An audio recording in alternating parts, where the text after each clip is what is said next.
একত্রিংশতি অধ্যায় জীবের গতি সম্বন্ধে ভগবান কপিল দেবের উপদেশ। শ্লোক 1। শ্রী ভগবানুবাচ কর্মণা দৈবনেত্রেণ জন্তুর্দেহোপপত্তয়ে স্ত্রিয়াঃ প্রবিষ্ট উদরম পুংসোরেতঃ কণাশ্রয়ঃ। অনুবাদ।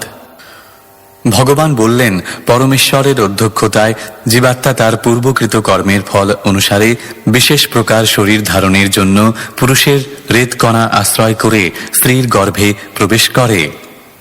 তাৎপর্য: পূর্ববর্তী অধ্যায়ের বর্ণনা অনুসারে নানা প্রকার নারকীয় অবস্থা ভোগ করার পর জীব পুনরায় মনুষ্য শরীর প্রাপ্ত হয়। এই অধ্যায়ে সেই প্রসঙ্গেরই আলোচনা করা হচ্ছে।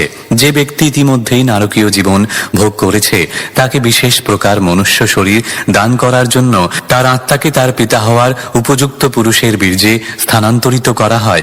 একটি বিশেষ ধরনের দেহ প্রাপ্ত হওয়ার জন্য যৌন সঙ্গমের সময় পিতার বীর্যের মাধ্যমে আত্মাকে মাতার গর্ভে স্থানান্তরিত করা হয়। এই পন্থাটি সমস্ত দেহধারী জীবের বেলায় প্রযোজ্য, কিন্তু এখানে বিশেষ করে তা সেই মানুষের সম্বন্ধে বর্ণিত হয়েছে যে অন্ধতামিশ্র নরকে নিক্ষিপ্ত হয়েছিল। সেখানে যন্ত্রণা ভোগ করার পর কুকুর, শূকর আদি বহু প্রকার নারকীয় শরীর প্রাপ্ত হওয়ার পর তাকে মনুষ্য শরীর দান করা হয়। তাকে সুযোগ দেওয়া হয় যাতে সে আবার সেই প্রকার শরীর প্রাপ্ত হয় যে শরীরে সে নরকে অধঃপতিত হয়েছিল। সবকিছুই সম্পন্ন হয় পরমেশ্বর ভগবানের অধ্যক্ষতায়। জরা প্রকৃতি দেহ সরবরাহ করে, কিন্তু তিনি তা করেন পরমাত্মার নির্দেশ অনুসারে। ভগবদ গীতায় বলা হয়েছে যে জীব মায়ার দ্বারা তৈরি যন্ত্রে আরোহণ করে এই জড় জগতে ভ্রমণ করছে। পরমাত্মা রূপে পরমেশ্বর ভগবান সর্বদাই জীবাত্মার সঙ্গে থাকেন। জীবকে তার কর্মের ফল অনুসারে শরীর প্রদান করতে তিনি জরা প্রকৃতিকে নির্দেশ দেন এবং জরা প্রকৃতি তা সরবরাহ করেন। এখানে রেতক কণাশ্রয় শব্দটি অত্যন্ত তাৎপর্যপূর্ণ, কেননা তা ইঙ্গিত করে যে পুরুষের বীর্য স্ত্রীর গর্ভে জীবন সৃষ্টি করে না। পক্ষান্তরে জীবাত্মা রেতকণাকে আশ্রয় করে এবং তারপর তা স্ত্রীর গর্ভে প্রবিষ্ট হয়। তখন শরীর বিকশিত হয়। আত্মার উপস্থিতি ব্যতীত কেবল যৌন সঙ্গমের দ্বারা জীবনের সৃষ্টি করার কোনো সম্ভাবনা নেই। জড়বাদীদের মতবাদ হচ্ছে যে আত্মা বলে কিছু নেই এবং কেবল বীর্য এবং অন্ডকোষের সমন্বয়ের ফলে শিশুর জন্ম হয়। তা কখনো সম্ভব নয়। এই মতবাদটি কখনো গ্রহণযোগ্য নয়। শ্লোক 2। কললম ত্বেকরাত্রেণ পঞ্চরাত্রেণ বুদ্বুদম দশাহেন তু কর্কন্ধূঃ পেষ্যণ্ডম বা ততঃ পরম। অনুবাদ। সেই রেতকণা গর্ভে পতিত হলে এক রাত্রে শনিতের সঙ্গে মিশ্রিত হয়, পঞ্চরাত্রিতে বুদ্বুদের আকার প্রাপ্ত হয়, 10 দিনের মধ্যে তা বৃদ্ধি পেয়ে বদরী ফলের মতো হয় এবং তারপর ধীরে ধীরে তা মাংসপিণ্ডে অথবা অণ্ডে পরিণত হয়। তাৎপর্য: ভিন্ন ভিন্ন উৎস অনুসারে জীবাত্মার শরীর 4টি ভিন্নভাবে বিকশিত হয়। এক প্রকার শরীর হচ্ছে বৃক্ষ ও গাছপালার শরীর, যা মাটি থেকে উৎপন্ন হয়। দ্বিতীয় প্রকার শরীর শ্বেত থেকে উৎপন্ন হয়, যেমন বিভিন্ন প্রকার জীবাণু। তৃতীয় প্রকার শরীর বিকশিত হয় ডিম থেকে এবং চতুর্থ প্রকার শরীর বিকশিত হয় জরায়ু থেকে। এই শ্লোকে সূচিত হয়েছে যে শুক্রাণু এবং শনিতের মিশ্রণের পর ধীরে ধীরে শরীর মাংসপিণ্ডে অথবা অণ্ডে বিকশিত হয়। পাখিদের বেলায় তা অণ্ডে পরিণত হয় এবং পশু ও মানুষদের বেলায় তা মাংসপিণ্ডে পরিণত হয়। শ্লোক 3। মাসেন তু শিরোদ্বাভ্যাম বাহ্বঙ্ঘ্র্যাদ্যঙ্গবিগ্রহঃ ন খলো মাস্থি চর্মাণি লিঙ্গচ্ছিদ্রোদ্ভবস্ত্রীভিঃ। অনুবাদ। 1 মাসের মধ্যে তার মস্তক গঠিত হয় এবং 2 মাসের মধ্যে তার হাত, পা এবং অন্যান্য অঙ্গ গঠিত হয়। 3 মাসের মধ্যে তার নখ, আঙুল, লোম, অস্থি ও চর্ম প্রকাশিত হয় এবং সেই সঙ্গে জননেন্দ্রিয় ও দেহের ছিদ্রগুলি যথা চক্ষু, নাক, কান, মুখ ও পায়ু প্রকটিত হয়। শ্লোক 4। চতুর্ভির্ধাতবঃ সপ্ত পঞ্চভিঃ ক্ষুত্রিডুদ্ভবঃ ষড্ভির্জরায়ুণাবীতঃ কুক্ষৌ ভ্রাম্যতি দক্ষিণে। অনুবাদ। গর্ভধারণের 4 মাসের মধ্যে শরীরের সপ্ত ধাতুর উদয় হয়। সেগুলি হচ্ছে ত্বক, মাংস, রুধির, মেদ, অস্থি, মজ্জা এবং শুক্র। 5 মাসের মধ্যে তার ক্ষুধা এবং তৃষ্ণার অনুভব হতে শুরু করে এবং 6ষ্ঠ মাসে জরায়ুর দ্বারা আবৃত ভ্রূণ দক্ষিণ কুক্ষিতে ভ্রমণ করে। তাৎপর্য: শিশুর দেহ যখন 6 মাসের পর পূর্ণরূপে গঠিত হয় তখন শিশুটি ছেলে হলে কুক্ষির ডান দিকে যায় এবং মেয়ে হলে কুক্ষির বাঁ দিকে যায়। শ্লোক 5। मातुर्जग्धान्नपानाद्यैः एधद्धातुरसम्मते शेते विण्मूत्रयोर्गर्ते स जन्तुर्जन्तु सम्भवे। অনুবাদ: মাতৃভুক্ত অন্ন পানাদির দ্বারা সেই ভ্রূণ বর্ধিত হতে থাকে এবং সব রকম কৃমি কীটের উৎপত্তি স্থল অত্যন্ত জঘন্য সেই মলমূত্রের গর্তে তাকে থাকতে হয়। তাৎপর্য: মার্কেন্ডেয় পুরাণে বলা হয়েছে যে আপ্যায়নী নামক নারী মাতার অন্ত্রের সঙ্গে শিশুর উদরকে যুক্ত করে এবং এই নালীর দ্বারা গর্ভস্থ শিশু মাতার ভুক্ত খাদ্যদ্রব্য গ্রহণ করে। এইভাবে শিশু মাতার অন্ত্রের দ্বারা পুষ্ট হয়ে গর্ভে দিন দিন বর্ধিত হতে থাকে। মার্কেন্ডেয় পুরাণে জঠরস্থ শিশুর অবস্থা সম্বন্ধে যে বর্ণনা করা হয়েছে তা আধুনিক চিকিৎসা বিজ্ঞানের সঙ্গে পুঙ্খানুপুঙ্খভাবে মিলে যায়। এইভাবে বোঝা যায় যে পুরাণের প্রামাণিকতা কখনো অস্বীকার করা যায় না, যা মায়াবাদীরা কখনো কখনো করার চেষ্টা করে। শিশু যেহেতু সম্পূর্ণরূপে মাতৃভুক্ত অন্নের উপর নির্ভর করে, তাই গর্ভাবস্থায় মায়ের আহারের মধ্যে অনেক বাধ্যবাধকতা থাকে। অত্যধিক লবণ, ঝাল, পেঁয়াজ ইত্যাদি গর্ভবতী মায়ের আহার করা নিষেধ, কারণ শিশুর শরীর অত্যন্ত কোমল এবং এই প্রকার উগ্র খাদ্য সে সহ্য করতে পারে না। বৈদিক স্মৃতিশাস্ত্রে যে সমস্ত সাবধানতা অবলম্বন করার এবং বাধ্যবাধকতার নির্দেশ দেওয়া হয়েছে, গর্ভবতী মাতার পক্ষে সেইগুলি পালন করা অত্যন্ত লাভজনক। বৈদিক শাস্ত্র থেকে আমরা জানতে পারি সমাজে উত্তম শিশু উৎপাদন করার জন্য কত সাবধানতা অবলম্বন করতে হয়। সমাজের উচ্চ বর্ণের মানুষদের জন্য মৈথুনের পূর্বে গর্ভাধান সংস্কার বাধ্যতামূলক ছিল এবং তা অত্যন্ত বিজ্ঞানসম্মত। বৈদিক শাস্ত্রে গর্ভাবস্থায় অন্য যে সমস্ত বিধি অনুমোদন করা হয়েছে তাও অত্যন্ত গুরুত্বপূর্ণ। পিতা মাতার প্রধান কর্তব্য হচ্ছে সন্তানের তত্ত্বাবধান করা, কারণ যথাযথভাবে শিশুর তত্ত্বাবধান করা হলে সমাজ সুসন্তানে পূর্ণ হবে, যারা সমাজ, দেশ এবং সমগ্র মানব জাতির শান্তি এবং সমৃদ্ধি প্রতিষ্ঠা করতে পারে। শ্লোক 6।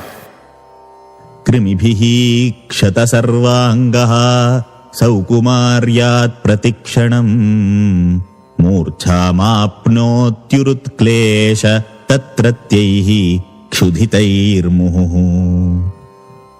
অনুবাদ: উদরস্থ ক্ষুধার্ত কৃমিরা তার সুকোমল দেহটিকে সর্বক্ষণ ক্ষতবিক্ষত করতে থাকে। তার ফলে সে অসহ্য যন্ত্রণা অনুভব করে বারবার মূর্ছিত হতে থাকে। তাৎপর্য: জড় অস্তিত্বের ক্লেশকর অবস্থা আমরা কেবল মাতৃগর্ভ থেকে বেরিয়ে আসার পরেই অনুভব করি না, মাতৃগর্ভে অবস্থান করার সময়ও করে থাকি। জীব যখন তার জড়দেহের সংস্পর্শে আসে তখনই তার দুঃখ দুর্দশাময় জীবন শুরু হয়। দুর্ভাগ্যবশত আমরা সেই অভিজ্ঞতার কথা ভুলে যাই এবং জন্মের ক্লেশ সম্বন্ধে খুব একটা গুরুত্ব দিই না। তাই ভগবদ গীতায় বিশেষভাবে উল্লেখ করা হয়েছে যে জন্ম এবং মৃত্যুর বিশেষ ক্লেশ হৃদয়ঙ্গম করার ব্যাপারে অত্যন্ত সচেতন হওয়া উচিত। ঠিক যেমন দেহটির গঠনের সময় মাতৃজঠরে নানা প্রকার ক্লেশ অনুভব করতে হয়, তেমনি মৃত্যুর সময়ও নানা প্রকার ক্লেশ অনুভব করতে হয়। পূর্ববর্তী অধ্যায়ের বর্ণনা অনুসারে জীবকে এক দেহ থেকে আর এক দেহে দেহান্তরিত হতে হয় এবং কুকুর, শূকর ইত্যাদি দেহে দেহান্তর অত্যন্ত কষ্টকর। কিন্তু এই প্রকার ক্লেশকর অবস্থা সত্ত্বেও মায়ার প্রভাবে আমরা সবকিছু ভুলে যাই এবং বর্তমান তথা কথিত সুখের দ্বারা মুগ্ধ হয়ে যাই, যা প্রকৃতপক্ষে কষ্টেরই প্রতিক্রিয়া মাত্র। শ্লোক 7। कटुतीक्ष्णोष्णलवण रूक्षाम्लादिभिरुल्बणैः मातृभुक्तैरुपस्पृष्टः सर्वाङ्गोत्थितवेदनः। অনুবাদ: মাতার ভুক্ত তিক্ত তীব্র অত্যন্ত লবণাক্ত অথবা অত্যন্ত টক খাদ্যের দ্বারা শিশু তার সর্বাঙ্গে অসহ্য যন্ত্রণা অনুভব করে। তাৎপর্য: মাতৃ জঠরস্থ শিশুর অবস্থার সমস্ত বর্ণনা আমাদের ধারণার অতীত।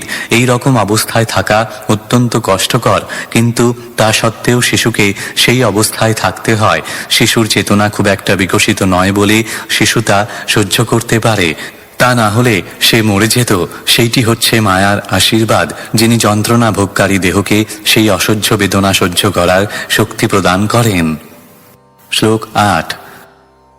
उल्बेन संवृतस्तस्मिन्नान्त्रैश्च बहिरावृतः आस्ते कृत्वा शिरः कुक्षौ भुग्नपृष्ठशिरोधरः। অনুবাদ: ভিতরে জরায়ুর দ্বারা আবৃত এবং বাইরে নারীর দ্বারা বেষ্টিত হয়ে পৃষ্ঠ ও গ্রীবাদেশ ধনুকের মতো বাঁকা অবস্থায় এবং তার মস্তক উদরের সঙ্গে সংলগ্ন অবস্থায় সে মাতার উদরের এক পাশে অবস্থান করে। তাৎপর্য: যদি কোনো প্রাপ্তবয়স্ক মানুষকে সেই উদরস্থ শিশুটির মতো সর্বতোভাবে সম্পূর্ণরূপে আবদ্ধ অবস্থায় রাখা হয়, তাহলে তার পক্ষে কয়েক সেকেন্ডের বেশি বেঁচে থাকা সম্ভব হতো না। দুর্ভাগ্যবশত আমরা সেই সমস্ত কষ্টের কথা ভুলে যাই এবং জন্ম মৃত্যুর বন্ধন থেকে আত্মাকে মুক্ত করার কোনো রকম চিন্তা না করে এই জীবনে সুখী হওয়ার চেষ্টা করি। এইটি আমাদের সভ্যতার দুর্ভাগ্য যে এই সমস্ত বিষয়ে যথাযথভাবে আলোচনা করা হচ্ছে না, যাতে মানুষ জড় অস্তিত্বের এই ভয়ঙ্কর অবস্থা হৃদয়ঙ্গম করতে পারে। শ্লোক 9। अकल्पः स्वाङ्गचेष्टायां शकुन्त इव पञ्जरे तत्र लब्धस्मृतिर्दैवात् कर्मजन्मशतोद्भवम् स्मरं दीर्घमनुच्छ्वासं शर्म किं नाम विन्दते। অনুবাদ: শিশুটি তখন পিঞ্জরস্থ পক্ষীর মতো অঙ্গ সঞ্চালনে অসমর্থ হয়ে গর্ভের মধ্যে বাস করে। সে যদি ভাগ্যবান হয়, তখন তার পূর্বের শতজন্মের সমস্ত দুঃখ দুর্দশার কথা তার স্মরণ হয় এবং সে তখন দীর্ঘ নিঃশ্বাস পরিত্যাগ করে। সেই অবস্থায় মনের শান্তি লাভ করা কি করে সম্ভব? তাৎপর্য: জন্মের পর শিশু তার পূর্বজন্মের সমস্ত দুঃখ দুর্দশার কথা ভুলে যেতে পারে, কিন্তু যখন আমরা বড় হই তখন শ্রীমদ্ ভাগবত আদি প্রামাণিক শাস্ত্র পড়ে আমরা এইটুকুও অন্তত বুঝতে পারি যে জন্ম এবং মৃত্যুর সময় কিরকম যন্ত্রণা ভোগ করতে হয়। যদি আমরা শাস্ত্র বিশ্বাস না করি তাহলে সেইটি আলাদা কথা, কিন্তু শাস্ত্রের প্রামাণিকতায় যদি আমাদের বিশ্বাস থাকে তাহলে আমাদের অবশ্যই পরবর্তী জীবনে এই দুঃখ দুর্দশাময় অবস্থা থেকে মুক্ত হবার জন্য প্রস্তুত হতে হবে। মনুষ্য জীবনেই কেবল তা সম্ভব। যে মনুষ্য জীবনে দুঃখ দুর্দশার এই ইঙ্গিতগুলির সম্বন্ধে সচেতন না হয়, তাহলে বলা হয় যে সে নিঃসন্দেহে আত্মহত্যা করছে। কথিত হয় যে মায়ার অন্ধকার বা ভবসমুদ্র থেকে উদ্ধার লাভ করা কেবল মনুষ্য জীবনেই সম্ভব। এই মনুষ্য শরীর একটি অত্যন্ত সক্ষম নৌকা এবং গুরুদেব হচ্ছেন তার অতি সুদক্ষ কর্ণধার। শাস্ত্র নির্দেশ অনুকূল বায়ুর মতো। এত সমস্ত সুন্দর সুযোগ পাওয়া সত্ত্বেও আমরা যদি অজ্ঞানের সমুদ্র পার হতে না পারি, তাহলে অবশ্যই আমরা জেনে শুনে আত্মহত্যা করছি। শ্লোক 10। आरभ्य सप्तमान् मासाल्लब्धबोधोऽपि वेपितः नैकत्रास्ते सूतिवातैर्विष्ठा भूरिव सोदरः। অনুবাদ: গর্ভধারণের 7 মাস পর তার চেতনা লাভ হয়। তখন প্রসবের কয়েক সপ্তাহ পূর্ব থেকে যে প্রসব বায়ু নিচের দিকে চাপ দিতে থাকে সেই বায়ুর দ্বারা চালিত হয় এবং সেই নোংরা জঘন্য উদরে জাত কৃমির মতো সে এক স্থানে স্থির হয়ে থাকতে পারে না। তাৎপর্য: 7 মাসের পর শিশু শরীরের বায়ুর দ্বারা আন্দোলিত হতে থাকে এবং তখন সে এক স্থানে স্থির হয়ে থাকতে পারে না, কারণ প্রসবের পূর্বে জরায়ু শিথিল হয়ে যায়। এখানে কৃমিদের সদর বলে বর্ণনা করা হয়েছে। সদর মানে হচ্ছে একই মায়ের উদরে জাত। যেহেতু যে মাতৃ জঠরে শিশুটির জন্ম হয় সেই একই গর্ভে পচনের ফলে কৃমিদেরও জন্ম হয় এবং সেই সূত্রে সেই শিশু এবং কৃমিরা হচ্ছে ভাই। আমরা সমস্ত মানুষের মধ্যে বিশ্বভ্রাতৃত্ব স্থাপন করতে অত্যন্ত উৎসুক, কিন্তু আমাদের বিবেচনা করা উচিত যে কৃমিরাও আমাদের ভাই। অন্য জীবেদের কি কথা, তাই আমাদের সমস্ত জীবেদের প্রতি সহানুভূতিশীল হওয়া উচিত। শ্লোক 11। नाथमानऋषिर्भीतः सप्तवध्रिः कृताञ्जलिः स्तुवीततं विक्लवया वाचा येनोदरेऽर्पितः। অনুবাদ: সেই ভয়ার্থ অবস্থায় সপ্ত ধাতুর আবরণে বদ্ধ জীব হাত জোড় করে ভগবানের স্তব করতে শুরু করে, যিনি তাকে সেই অবস্থায় স্থাপন করেছেন। তাৎপর্য: বলা হয় যে স্ত্রী যখন প্রসব বেদনা অনুভব করে তখন সে প্রতিজ্ঞা করে যে সে আর কখনো গর্ভধারণ করবে না এবং এই প্রকার অসহ্য যন্ত্রণা আর ভোগ করতে হবে না।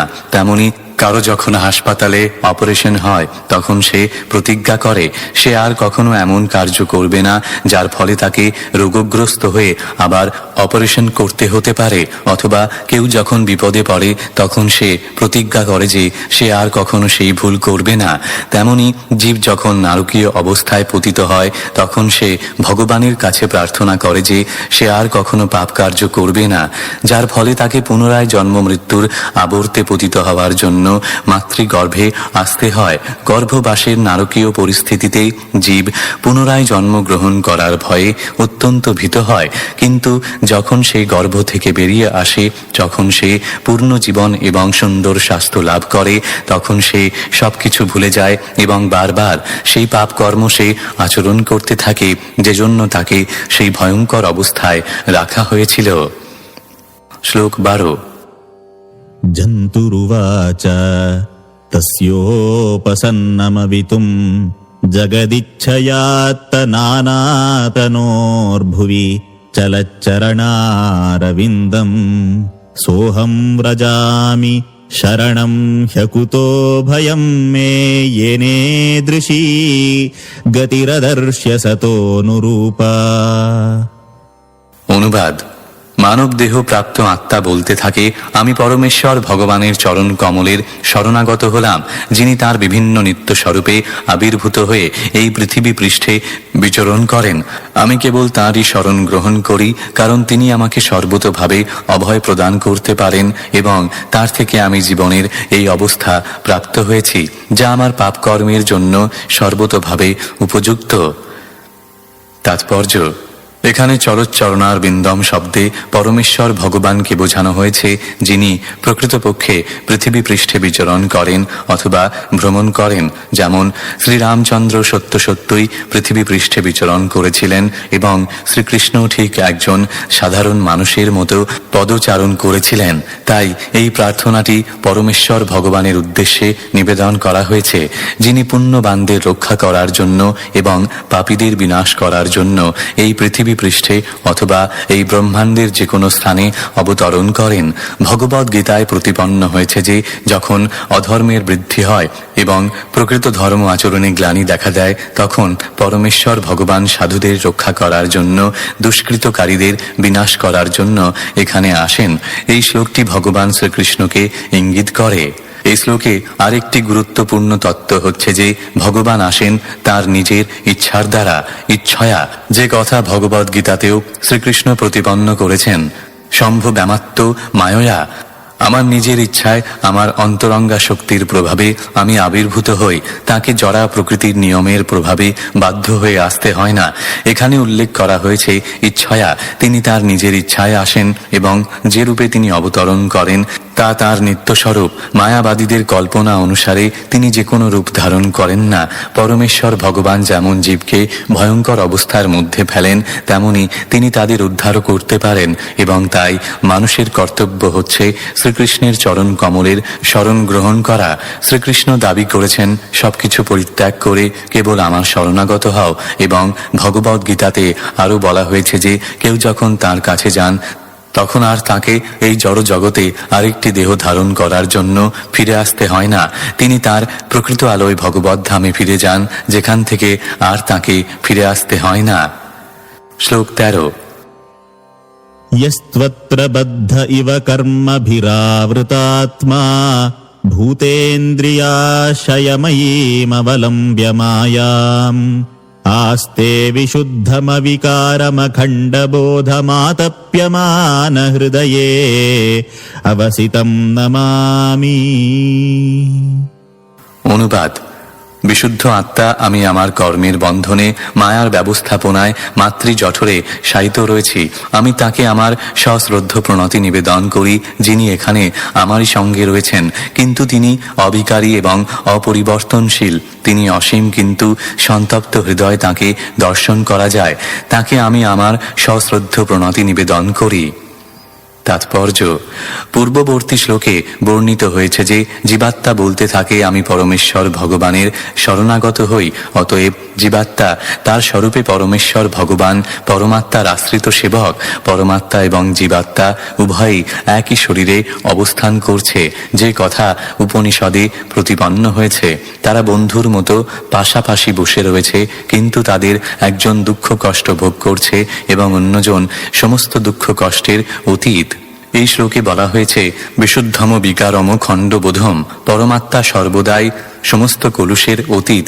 জীব কলুষিত হয় এবং দুঃখ দুর্দশা ভোগ করে, কারণ তার জড় শরীর রয়েছে। কিন্তু তার অর্থ এই নয় যে যেহেতু ভগবানও তার সঙ্গে রয়েছেন, তাই তারও একটি জড় শরীর রয়েছে। তিনি অবিকারম, পরিবর্তন রহিত। তিনি সর্বদাই পরমেশ্বর। কিন্তু দুর্ভাগ্যবশত মায়াবাদীরা তাদের কলুষিত হৃদয়ের জন্য বুঝতে পারে না যে জীবাত্মা থেকে পরমাত্মা ভিন্ন। এখানে বলা হয়েছে, আতপ্যমান হৃদয়ে হো বসিতম। তিনি প্রতিটি জীবের হৃদয়ে রয়েছেন, কিন্তু যারা অনুতপ্ত তারা তাকে উপলব্ধি করতে পারে। জীবাত্মা তার স্বরূপ বিস্তৃত হওয়ার জন্য, পরমাত্মার সঙ্গে এক হয়ে যাওয়ার বাসনা করার জন্য এবং জড়া প্রকৃতির উপর আধিপত্য করার যথাসাধ্য চেষ্টা করার জন্য অনুতপ্ত হয়। সে হতবুদ্ধিগ্রস্ত হয়েছে এবং তাই সে অনুতপ্ত। তখন সে পরমাত্মাকে জানতে পারে অথবা পরমাত্মার সঙ্গে জীবাত্মার সম্পর্ক উপলব্ধি করতে পারে। ভগবদ গীতায় যে কথা প্রতিপন্ন হয়েছে, বহু বহু জন্মের পর বদ্ধজীব জানতে পারে যে বাসুদেব হচ্ছেন মহান, তিনি হচ্ছেন প্রভু এবং তিনি হচ্ছেন পরমেশ্বর ভগবান। জীবাত্মা হচ্ছে সেবক এবং তাই সে ভগবানের শরণাগত হয়। তখন সে মহাত্মায় পরিণত হয়। অতএব যে ভাগ্যবান জীব তা হৃদয়ঙ্গম করতে পারেন, এমনকি মাতৃ জঠরে অবস্থান করার সময়ও তিনি নিঃসন্দেহে মুক্তি লাভ করবেন। শ্লোক 14। यः पञ्चभूतरचिते रहितः शरीरे छन्नो यथेन्द्रिय गुणार्थचिदात्मकोऽहम् तेनाविकुण्ठमहिमानमृषिं तमेनम् वन्दे परं प्रकृतिपूरुषयोः पुमांसम्।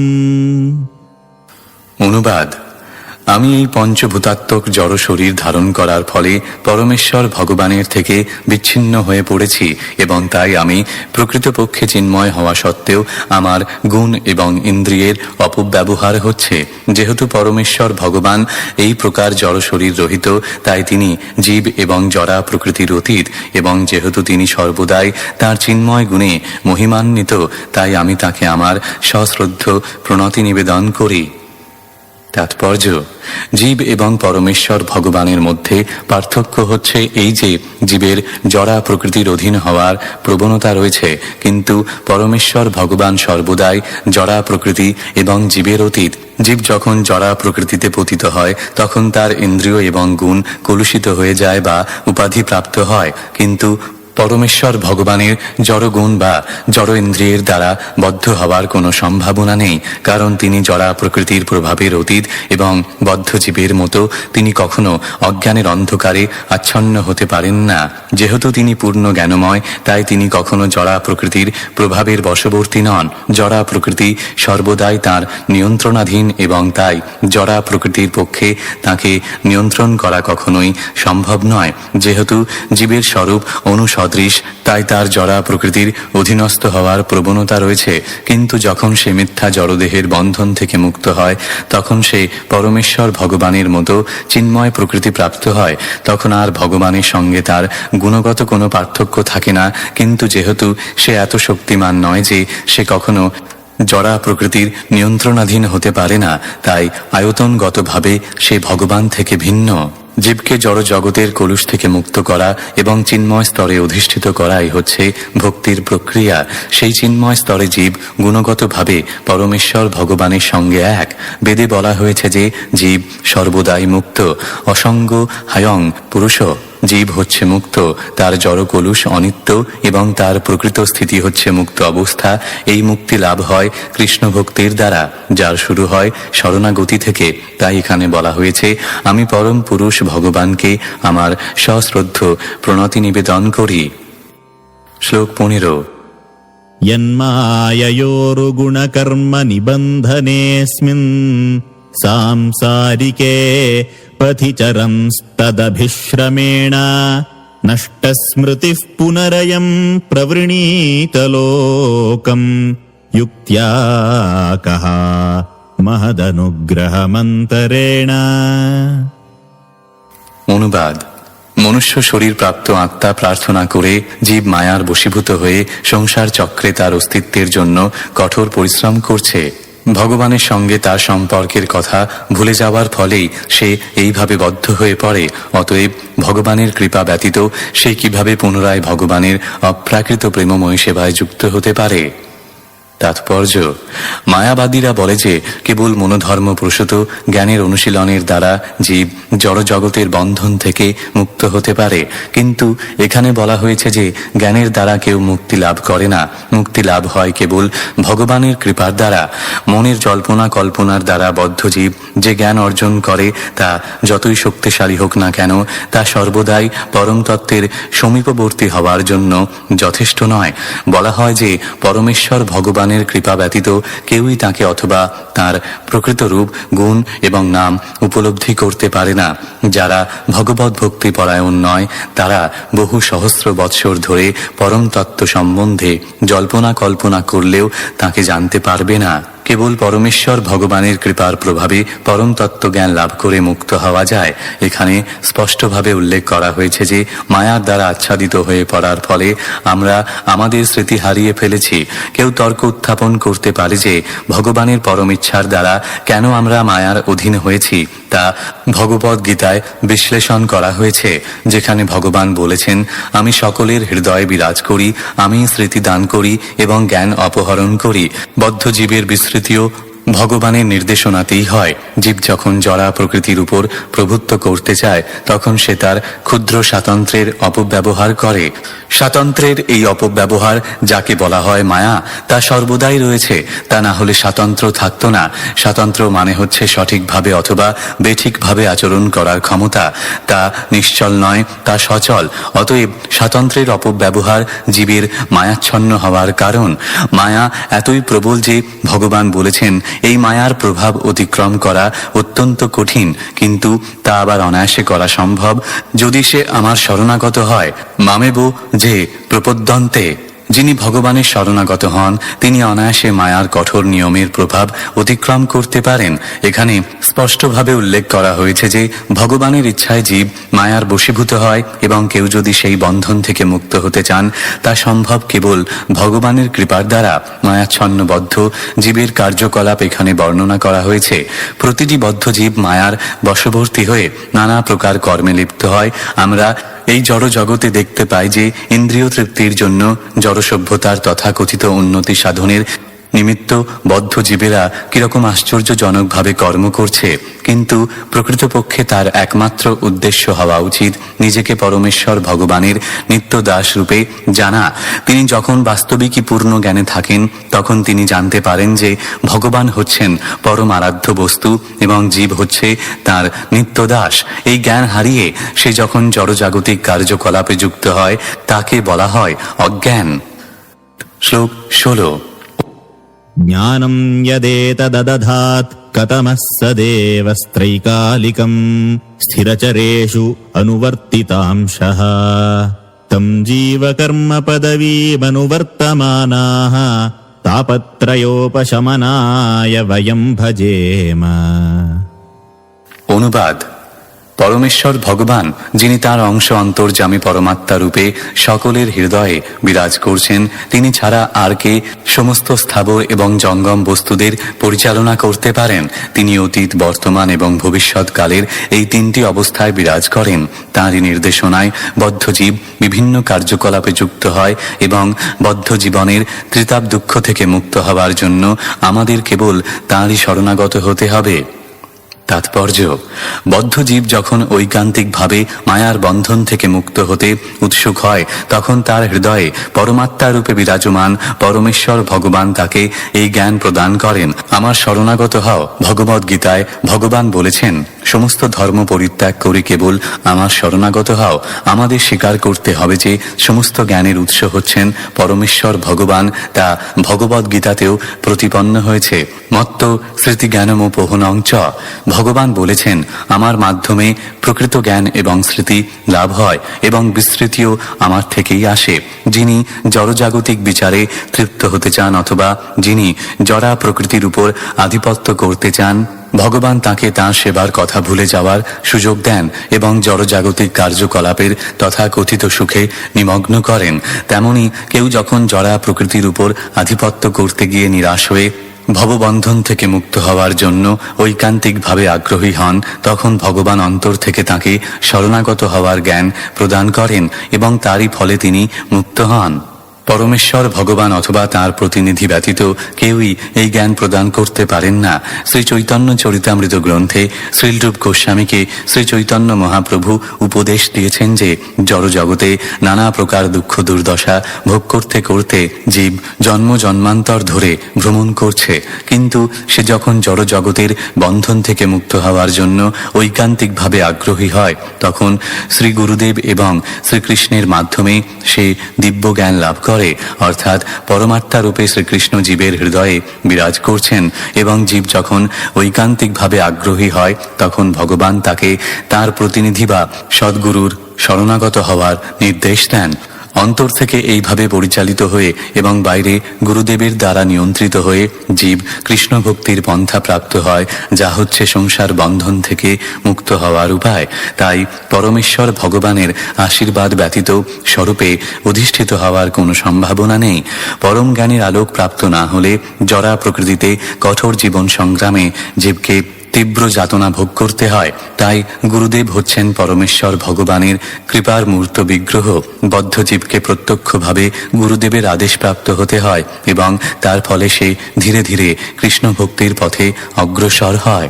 গুরুদেব বদ্ধ জীবের হৃদয়ে কৃষ্ণ ভক্তির বীজ বপন করেন এবং গুরুদেবের উপদেশ শ্রবণ করার ফলে সেই বীজ অঙ্কুরিত হয় এবং তখন তার জীবন ধন্য হয়। শ্লোক 17।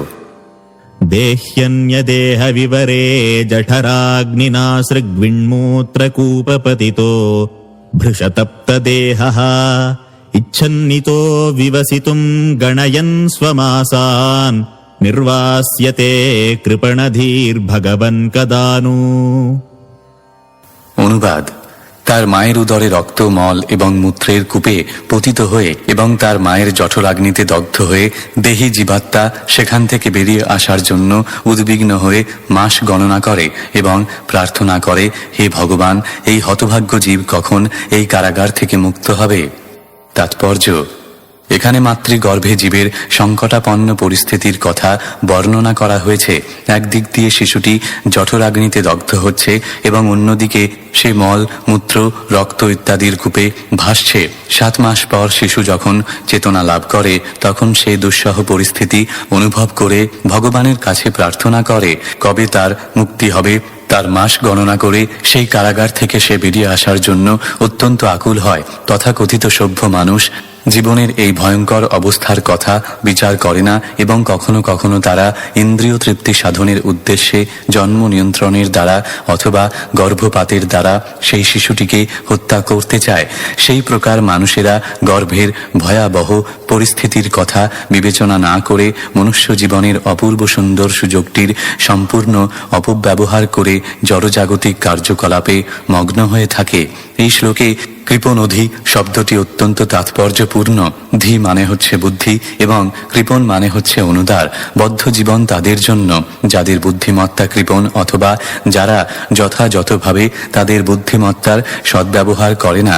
মনুষ্য জীবনে বুদ্ধিমত্তার বিকাশ হয় এবং জন্ম মৃত্যুর চক্র থেকে নিষ্কৃতি লাভের মাধ্যমে এই বিকশিত বুদ্ধিমত্তার সদ্ব্যবহার করতে হয়। যিনি তা করেন না তিনি কৃপণ। ঠিক যেমন কোনো কোনো মানুষ বিপুল পরিমাণ সম্পদ থাকা সত্ত্বেও তার সদ্ব্যবহার করে না, কেবল তা দেখার জন্য সঞ্চয় করে রাখে। যে ব্যক্তি মায়ার বন্ধন থেকে মুক্ত হওয়ার জন্য, জন্ম মৃত্যুর চক্র থেকে নিষ্কৃতি লাভের জন্য তার বিকশিত মনুষ্য বুদ্ধির সদ্ব্যবহার করে না, সে একটি কৃপণ। কৃপণের ঠিক বিপরীত শব্দটি হচ্ছে উদার। ব্রাহ্মণ হচ্ছেন উদার, কারণ তিনি পারমার্থিক উপলব্ধির জন্য তার মানবোচিত বুদ্ধির সদ্ব্যবহার করেন।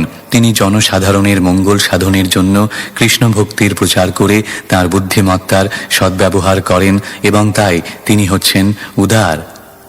শ্লোক 18। येनेदृशीं गतिमसौ दशमास्य ईश सङ्ग्राहितः पुरुदयेन भवादृशेन स्वेनैव तुष्यतु कृतेन स दीननाथः को नाम तत्प्रतिविनाञ्जलिमस्य कुर्यात्। অনুবাদ। হে ভগবান, আপনার অহেতুকী কৃপায় যদিও আমি মাত্র 10 মাস বয়স্ক, তবুও আমার চেতনা জাগরিত হয়েছে। এই অহেতুকী কৃপার জন্য পতিত জীবের বন্ধু পরমেশ্বর ভগবানকে কৃতাঞ্জলিপুটে প্রার্থনা নিবেদন করা ছাড়া আমার কৃতজ্ঞতা নিবেদন করার আর কোনো উপায় নেই। তাৎপর্য: ভগবদ গীতায় উল্লেখ করা হয়েছে যে শরীরের ভিতর আত্মার সঙ্গে একত্রে স্থিত পরমাত্মাই বুদ্ধি এবং বিস্তৃতি প্রদান করেন। ভগবান যখন দেখেন যে বদ্ধজীব মায়ার বন্ধন থেকে মুক্ত হওয়ার জন্য ঐকান্তিকভাবে আগ্রহী হয়েছে, তখন অন্তর থেকে পরমাত্মা রূপে বুদ্ধি প্রদান করে এবং বাইরে পরমেশ্বর ভগবানের প্রতিনিধি গুরুদেব রূপে অথবা পরমেশ্বর ভগবানের অবতার রূপে তিনি নিজে ভগবদ গীতা আদি শাস্ত্রের উপদেশ প্রদান করে তাকে সাহায্য করেন। পতিত জীবেদের উদ্ধার করে ভগবত ধামে ফিরিয়ে নিয়ে যাওয়ার জন্য ভগবান সর্বদাই সুযোগের অপেক্ষা করছেন। আমাদের সবসময় পরমেশ্বর ভগবানের প্রতি অত্যন্ত কৃতজ্ঞ থাকা উচিত, কারণ আমাদের নিত্য জীবনের আনন্দময় পরিস্থিতিতে ফিরিয়ে নিয়ে যাওয়ার জন্য তিনি সর্বদাই উৎকণ্ঠিত। ভগবানের এই আশীর্বাদের প্রতিদান দেওয়ার কোনো ক্ষমতা আমাদের নেই, তাই আমরা কেবল তাঁর প্রতি কৃতজ্ঞতা অনুভব করতে পারি এবং কৃতাঞ্জলি পুটে তাঁর কাছে প্রার্থনা করতে পারি। গর্ভস্থ শিশুর এই প্রার্থনা সম্বন্ধে সন্দেহ প্রকাশ করে কোনো নাস্তিক বলতে পারে, মাতৃগর্ভস্থ একটি শিশুর পক্ষে এত সুন্দরভাবে প্রার্থনা করা কি সম্ভব? ভগবানের কৃপায় সবকিছুই সম্ভব। বাহ্যিক দৃষ্টিতে শিশুটিকে এই রকম একটি সংকটজনক অবস্থায় ফেলা হয়েছে, কিন্তু আভ্যন্তরীণ দিক দিয়ে সে সেই একই চিন্ময় আত্মা এবং সেখানে ভগবানও তার সঙ্গে রয়েছেন। ভগবানের চিন্ময় শক্তির প্রভাবে সবকিছুই সম্ভব। শ্লোক 19। पश्यत्ययं धिषणया ननु सप्तबध्रिः शारीरके दमशरीर्यपरस्वदेहे यत्सृष्टया संतमहं पुरुषं पुराणं पश्ये बहिर्हृदि च चैत्यमिव प्रतीतम्। অনুবাদ। অন্য প্রকার শরীরে জীব কেবল তার সহজাত প্রবৃত্তি অনুভব করে। সে তার সেই বিশেষ শরীরের সুখকর এবং দুঃখদায়ক ইন্দ্রিয় অনুভূতি কেবল অনুভব করে, কিন্তু আমি এমন একটি শরীর পেয়েছি যাতে আমি আমার ইন্দ্রিয় দমন করে আমার প্রকৃত উদ্দেশ্য সম্বন্ধে অবগত হতে পারি। তাই আমি পরমেশ্বর ভগবানকে আমার সশ্রদ্ধ প্রণতি নিবেদন করি, যার আশীর্বাদে আমি এই দেহ লাভ করেছি এবং যার কৃপায় আমি অন্তরে এবং বাইরে তাকে দর্শন করতে পারি। তাৎপর্য: বিভিন্ন প্রকার শরীরের বিবর্তন অনেকটা একটি ফুলের ধীরে ধীরে বিকশিত হওয়ার মতো।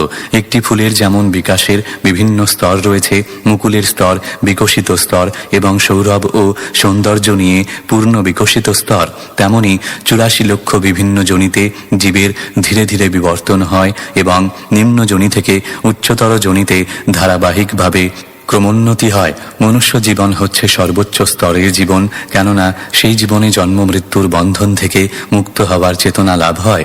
মাতৃগর্ভস্থ ভাগ্যবান শিশুটি তার উন্নত স্থিতি উপলব্ধি করেছে এবং তার ফলে তার অবস্থা অন্যান্য দেহ থেকে স্বতন্ত্র। মনুষ্যতর শরীর সমন্বিত পশুরা কেবল তাদের দেহের সুখ এবং দুঃখই অনুভব করে। তাদের দেহের আবশ্যকতার অতিরিক্ত কিছু তারা চিন্তা করতে পারে না। আহার, নিদ্রা, ভয় এবং মৈথুন নিয়েই তাদের জীবন। কিন্তু মনুষ্য জীবনে ভগবানের কৃপায় চেতনা এতই বিকশিত যে মানুষ তার অসাধারণ স্থিতির মূল্যায়ন করতে পারে এবং তার ফলে সে নিজের আত্মাকে এবং পরমাত্মাকে উপলব্ধি করতে পারে। দম শরীরই মানে হচ্ছে আমাদের এমন একটি শরীর রয়েছে যাতে আমরা ইন্দ্রিয় এবং মনকে সংযত করতে পারি। জড়জাগতিক জীবনে সমস্ত জটিলতার কারণ হচ্ছে অনিয়ন্ত্রিত মন এবং ইন্দ্রিয়। পরমেশ্বর ভগবানের প্রতি মানুষের কৃতজ্ঞতা অনুভব করা উচিত যে তিনি তাদের এত সুন্দর একটি শরীর দান করেছেন এবং সেই শরীরটির যথাযথ সদ্ব্যবহার করা উচিত। একটি পশু এবং একটি মানুষের মধ্যে পার্থক্য হচ্ছে এই যে পশু নিজেকে সংযত করতে পারে না এবং তার কোনো শালীনতা বোধ নেই, কিন্তু মানুষের শালীনতা বোধ রয়েছে এবং নিজেকে সংযত করার ক্ষমতা রয়েছে। মনুষ্য জীবনে যদি সংযমের এই ক্ষমতা প্রদর্শন না করা হয় তাহলে সে একটি পশুরই সমান। ইন্দ্রিয় সংযমের দ্বারা অথবা যোগ পদ্ধতির নিয়ন্ত্রণের দ্বারা মানুষ নিজেকে, পরমাত্মাকে, সমগ্র জগৎকে এবং তাদের পরস্পরের সম্পর্ক সম্বন্ধে অবগত হতে পারে। ইন্দ্রিয় সংযমের দ্বারা সবকিছুই সম্ভব, তা না হলে আমরা একটি পশুরই সমান। ইন্দ্রিয় সংযমের দ্বারা যথার্থ আত্ম উপলব্ধির কথা এখানে ব্যাখ্যা করা হয়েছে। পরমেশ্বর ভগবান এবং নিজের আত্মাকে দর্শন করতে চেষ্টা করা উচিত। নিজেকে পরমেশ্বর ভগবানের সমান বলে মনে করা আত্ম উপলব্ধি নয়। এখানে স্পষ্টভাবে বিশ্লেষণ করা হয়েছে যে পরমেশ্বর ভগবান হচ্ছেন অনাদি বা পুরাণ এবং তার অন্য কোনো কারণ নেই। জীবের জন্ম হয়েছে সেই পরমেশ্বর ভগবান থেকে, তার বিভিন্ন অংশরূপে ব্রহ্ম সংহিতায় প্রতিপন্ন হয়েছে অনাদিরাদির গোবিন্দ। পরমেশ্বর ভগবান গোবিন্দের কোনো কারণ নেই, তিনি অজ, কিন্তু জীব তার থেকে উৎপন্ন হয়েছে। যে কথা ভগবদ গীতায় প্রতিপন্ন হয়েছে, মমই বাংশ। জীব এবং পরমেশ্বর ভগবান উভয়ই অজ, কিন্তু বুঝতে হবে যে বিভিন্ন অংশের পরম কারণ হচ্ছেন পরমেশ্বর ভগবান। ব্রহ্ম সংহিতায় তাই বলা হয়েছে যে সবকিছুই পরমেশ্বর ভগবানের থেকে এসেছে। বেদান্ত সূত্রেও সেই কথা প্রতিপন্ন হয়েছে। জন্মাদস্য যত, পরম তত্ত্ব হচ্ছেন সকলের জন্মের আদি উৎস। ভগবদ গীতায় শ্রীকৃষ্ণ বলেছেন, অহং সর্বস্ব প্রভব, আমি সবকিছুর জন্মের উৎস। এমনকি ব্রহ্মা, শিব এবং অন্য সমস্ত জীবেরও এটি হচ্ছে আত্ম উপলব্ধি। মানুষের জানা উচিত যে সে পরমেশ্বর ভগবানের নিয়ন্ত্রণাধীন এবং কখনো নিজেকে সম্পূর্ণরূপে স্বতন্ত্র বলে মনে করা উচিত নয়। তা না হলে কেন তাকে বদ্ধ জীবনে রাখা হয়েছে? শ্লোক 20। সোহম বসন্নপি বিভো বহু দুঃখবাসম গর্ভান্ন নির্জিগমিষে বহিরন্ধকূপে যত্রোপয়াতমুপসর্পতি দেবমায়া মিথ্যামতির্যদনুসংসৃতি চক্রমেতৎ। অনুবাদ। অতএব হে প্রভু, যদিও আমি একটি ভয়ঙ্কর অবস্থায় বাস করছি, তবুও জড়জাগতিক জীবনের অন্ধকূপে পুনরায় পতিত হওয়ার জন্য আমি আমার মাতৃগর্ভ থেকে নির্গত হতে চাই না। আপনার বহিরঙ্গা প্রকৃতি দৈবী মায়া তৎক্ষণাৎ নবজাত শিশুকে আচ্ছন্ন করবে এবং সে তৎক্ষণাৎ মিথ্যা পরিচিতির দ্বারা প্রভাবিত হবে, যা থেকে নিরন্তর জন্ম মৃত্যুর চক্রে আবর্তিত হওয়ার সূচনা হয়। তাৎপর্য: শিশু যতক্ষণ মাতৃগর্ভে থাকে ততক্ষণ সে অত্যন্ত সংকটজনক এবং ভয়ঙ্কর অবস্থায় থাকে, কিন্তু তার লাভ এই হয় যে সে ভগবানের সঙ্গে তার সম্পর্কের শুদ্ধ চেতনা জাগরিত করে এবং তার উদ্ধারের জন্য ভগবানের কাছে প্রার্থনা করে। কিন্তু জন্মগ্রহণের সময় সে যখন মাতৃগর্ভ থেকে বেরিয়ে আসে তখন মায়ার প্রভাব এত প্রবল হয় যে সে তৎক্ষণাৎ তার দ্বারা আচ্ছন্ন হয়ে তার দেহকে তার প্রকৃত স্বরূপ বলে বিবেচনা করতে শুরু করে। মায়া মানে হচ্ছে অলীক, অর্থাৎ প্রকৃতপক্ষে যার অস্তিত্ব নেই। জড়জগতে সকলেই তার দেহকে তার স্বরূপ বলে মনে করে। আমি এই শরীর মাতৃগর্ভ থেকে বেরিয়ে আসা মাত্রই শিশুটির এই অহংকারাচ্ছন্ন চেতনার উদয় হয়। মা এবং অন্যান্য আত্মীয় স্বজনেরা শিশুটির প্রতীক্ষা করে এবং তার জন্ম হওয়া মাত্রই মা তাকে দুধ খাওয়ায় এবং অন্য সকলে তার দেখাশোনা করে। জীব শীঘ্রই তার প্রকৃত স্থিতি ভুলে যায় এবং দেহের সম্পর্কের বন্ধনে আবদ্ধ হয়ে পড়ে। সমগ্র জড়জগৎ হচ্ছে এই দেহাত্ম বুদ্ধির বন্ধন। প্রকৃত জ্ঞানের অর্থ হচ্ছে আমি এই দেহ নই। আমি পরমেশ্বর ভগবানের শাশ্বত বিভিন্ন অংশ, আমি চিন্ময় আত্মা। এই চেতনা বিকশিত করা প্রকৃত জ্ঞান হচ্ছে ত্যাগ, অথবা এই দেহকে নিজের স্বরূপ বলে স্বীকার না করা। মায়া বা বহিরঙ্গা শক্তির প্রভাবে জীব তার জন্মের পরেই সবকিছু ভুলে যায়। তাই শিশুটি ভগবানের কাছে প্রার্থনা করছে যে সে মাতৃগর্ভ থেকে বেরিয়ে না এসে বরং সেখানেই থাকবে। কথিত আছে যে সুখদেব গোস্বামী এই কথা বিবেচনা করে 16 বছর তাঁর মাতার গর্ভে ছিলেন। তিনি মিথ্যা দেহাত্ম বুদ্ধির বন্ধনে আবদ্ধ হতে চাননি। মাতৃগর্ভে এই জ্ঞানের অনুশীলন করে 16 বছর পর সেখান থেকে বেরিয়ে আসা মাত্রই তিনি তৎক্ষণাৎ গৃহত্যাগ করেছিলেন, যাতে তিনি মায়ার প্রভাবে আচ্ছন্ন হয়ে না পড়েন। ভগবদ গীতাতেও মায়ার প্রভাব বিশ্লেষণ করে বলা হয়েছে দূরত্বয়া। কিন্তু কৃষ্ণ ভাবনার অমৃতের দ্বারা দূরতিক্রম্য মায়াকে অনায়াসে অতিক্রম করা যায়, সেই কথা ভগবদ গীতায় অধ্যায় 7 শ্লোক 14 প্রতিপন্ন হয়েছে। মামেব যে প্রপদন্তে মায়া মেতাং তরন্তি তে। যিনি পরমেশ্বর ভগবান শ্রীকৃষ্ণের চরণ কমলে শরণাগত হন, তিনি জীবনের এই ভ্রান্ত ধারণা থেকে মুক্ত হতে পারেন। মায়ার প্রভাবেই কেবল জীব শ্রীকৃষ্ণের সঙ্গে তার নিত্য সম্পর্কের কথা ভুলে যায় এবং তার দেহকে তার প্রকৃত স্বরূপ বলে মনে করে এবং তার দেহের সঙ্গে সম্পর্কিত পত্নী, সন্তান, সমাজ, বন্ধু এবং প্রেমের পরিচয়ের মাধ্যমে নিজের পরিচয় খোঁজে। এইভাবে সে মায়ার মোহময়ী প্রভাবের শিকার হয় এবং সংসার চক্রে তার জড়জাগতিক জীবনের বন্ধন আরও সুদৃঢ় হয়। শ্লোক 21 তস্মাদহম বিগত বিক্লব উদ্ধরিষ্য আত্মানমাশু তমসঃ সুহৃদাত্মনৈব ভূয়ো যথা ব্যসনমেতদনেকরন্ধ্রম মামে ভবিষ্যদুপসাদিত বিষ্ণুপাদঃ। অনুবাদ: অতএব আর ব্যাকুল না হয়ে আমি আমার বন্ধুরূপী নির্মল চেতনার সাহায্যে অজ্ঞানের অন্ধকার থেকে নিজেকে উদ্ধার করব। কেবল ভগবান শ্রীবিষ্ণুর শ্রীপাদপদ্ম আমার মনের মধ্যে ধারণ করে বারবার জন্ম এবং মৃত্যুর জন্য অনেক মাতার গর্ভে প্রবেশ করা থেকে নিজেকে উদ্ধার করব। তাৎপর্য: জীবের সংসার যাতনা সেই দিন থেকে শুরু হয় আত্মা যখন মাতা ও পিতার ডিম্বাণু এবং শুক্রাণুর আশ্রয় গ্রহণ করে এবং গর্ভ থেকে বেরিয়ে আসার পর, এবং তারপরেও তা চলতে থাকে। এই কষ্টের সমাপ্তি যে কখন হয় তা আমরা জানি না, তবে দেহের পরিবর্তনের ফলে তার সমাপ্তি হয় না। প্রতিক্ষণ দেহের পরিবর্তন হচ্ছে, কিন্তু তার অর্থ এই নয় যে অত্যন্ত ভয়ঙ্কর অবস্থা থেকে আরামদায়ক অবস্থায় আমাদের জীবনের উন্নতি হচ্ছে। তাই সবচাইতে শ্রেষ্ঠ উপায় হচ্ছে কৃষ্ণ ভক্তির বিকাশ সাধন করা। এখানে উল্লেখ করা হয়েছে উপসাদিত বিষ্ণুপাদ, অর্থাৎ কৃষ্ণ ভক্তির উপলব্ধি।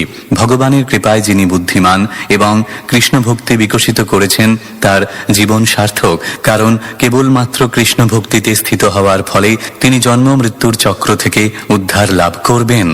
শিশু প্রার্থনা করে যে মাতৃগর্ভ থেকে বেরিয়ে এসে আবার মায়ার শিকার হওয়ার থেকে অন্ধকারাচ্ছন্ন গর্ভে অবস্থান করে নিরন্তর কৃষ্ণ ভাবনায় মগ্ন হওয়া অনেক ভালো।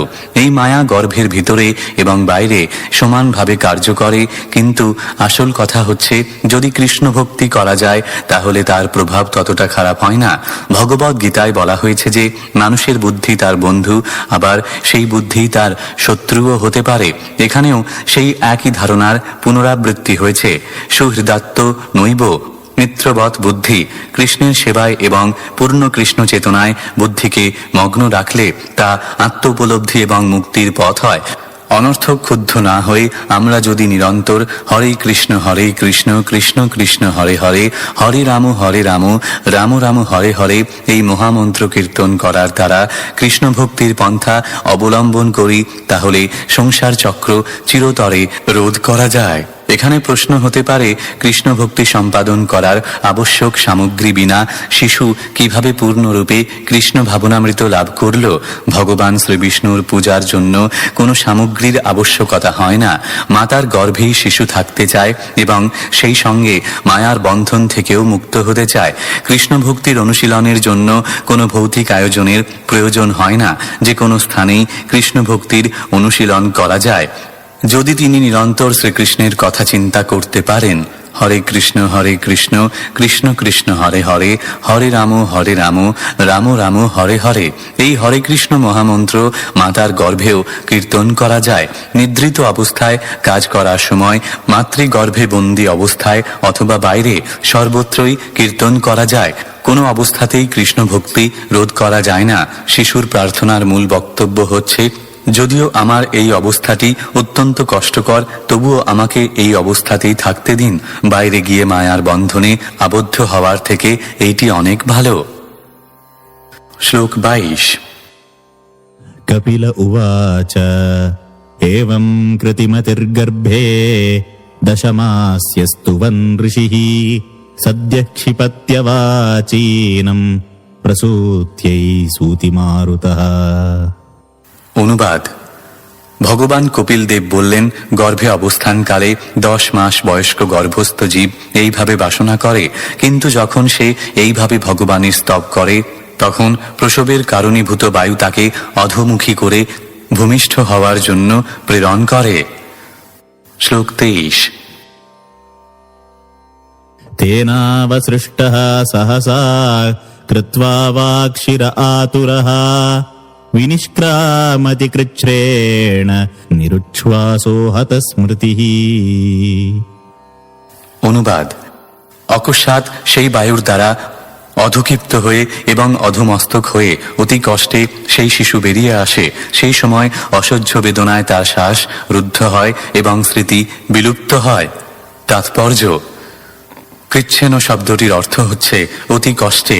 শিশু যখন সংকীর্ণ পথ দিয়ে গর্ভ থেকে বেরিয়ে আসে, তখন প্রচণ্ড চাপে তার শ্বাস পূর্ণরূপে বন্ধ হয়ে যায় এবং বেদনায় তার স্মৃতি লুপ্ত হয়ে যায়। কখনো কখনো এত কষ্ট হয় যে শিশুর মৃত্যু হয় অথবা মৃতপ্রায় অবস্থায় তার জন্ম হয়।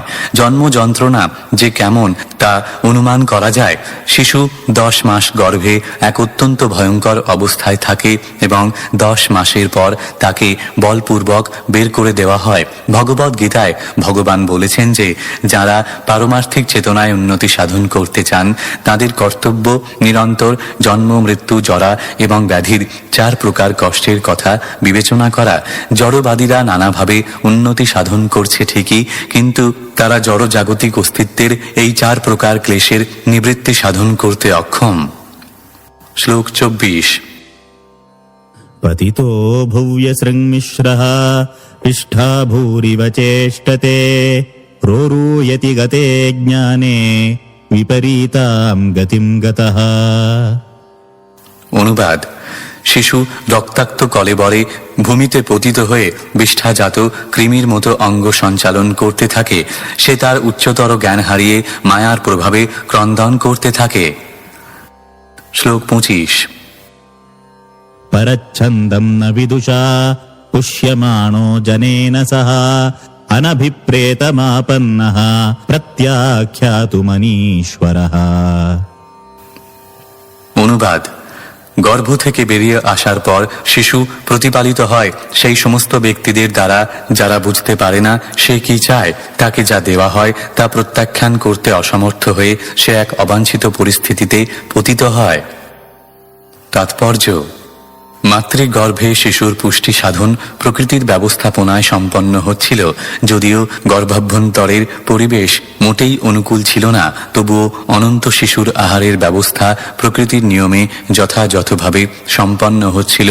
কিন্তু গর্ভ থেকে বেরিয়ে আসার পর শিশুকে একটি ভিন্ন পরিবেশে পড়তে হয়। সে খেতে চায় একটা জিনিস, কিন্তু তাকে দেওয়া হয় অন্য আরেকটা জিনিস। কারণ কেউই বুঝতে পারে না প্রকৃতপক্ষে সে কি চায়, এবং যখন কোনো অবাঞ্ছিত বস্তু তাকে দেওয়া হয় তখন সে প্রত্যাখ্যানও করতে পারে না। শিশু কখনো মায়ের স্তনের জন্য কাঁদে, কিন্তু ধাত্রী মনে করে যে সে হয়তো পেটের ব্যথায় কাঁদছে, তাই সে তাকে কোনো তিক্ত ওষুধ দেয়। শিশু তা চায় না, কিন্তু সে তা প্রত্যাখ্যানও করতে পারে না। এইভাবে তাকে একটি অত্যন্ত অপ্রীতিকর পরিবেশে এসে পড়তে হয় এবং তার দুঃখ দুর্দশা ভোগ চলতে থাকে। শ্লোক 26। শায়িতো শুচিপর্যঙ্কে জন্তুস্বেদজদূষিতে নেশঃ কণ্ডূয়নেঙ্গানাম আসনোত্থানচেষ্টনে। অনুবাদ। শ্বেতজাত কীটসমূহে পূর্ণ ময়লা বিছানায় শায়িত সেই দুর্ভাগা শিশুটি চুলকানি থেকে আরাম পাওয়ার জন্য তার অঙ্গ চুলকাতে পারে না। তার উঠে বসা, দাঁড়ানো অথবা চলাফেরা করা তো দূরের কথা। তাৎপর্য: এখানে দ্রষ্টব্য যে কষ্টে ক্রন্দন করতে করতে শিশুটির জন্ম হয়েছিল।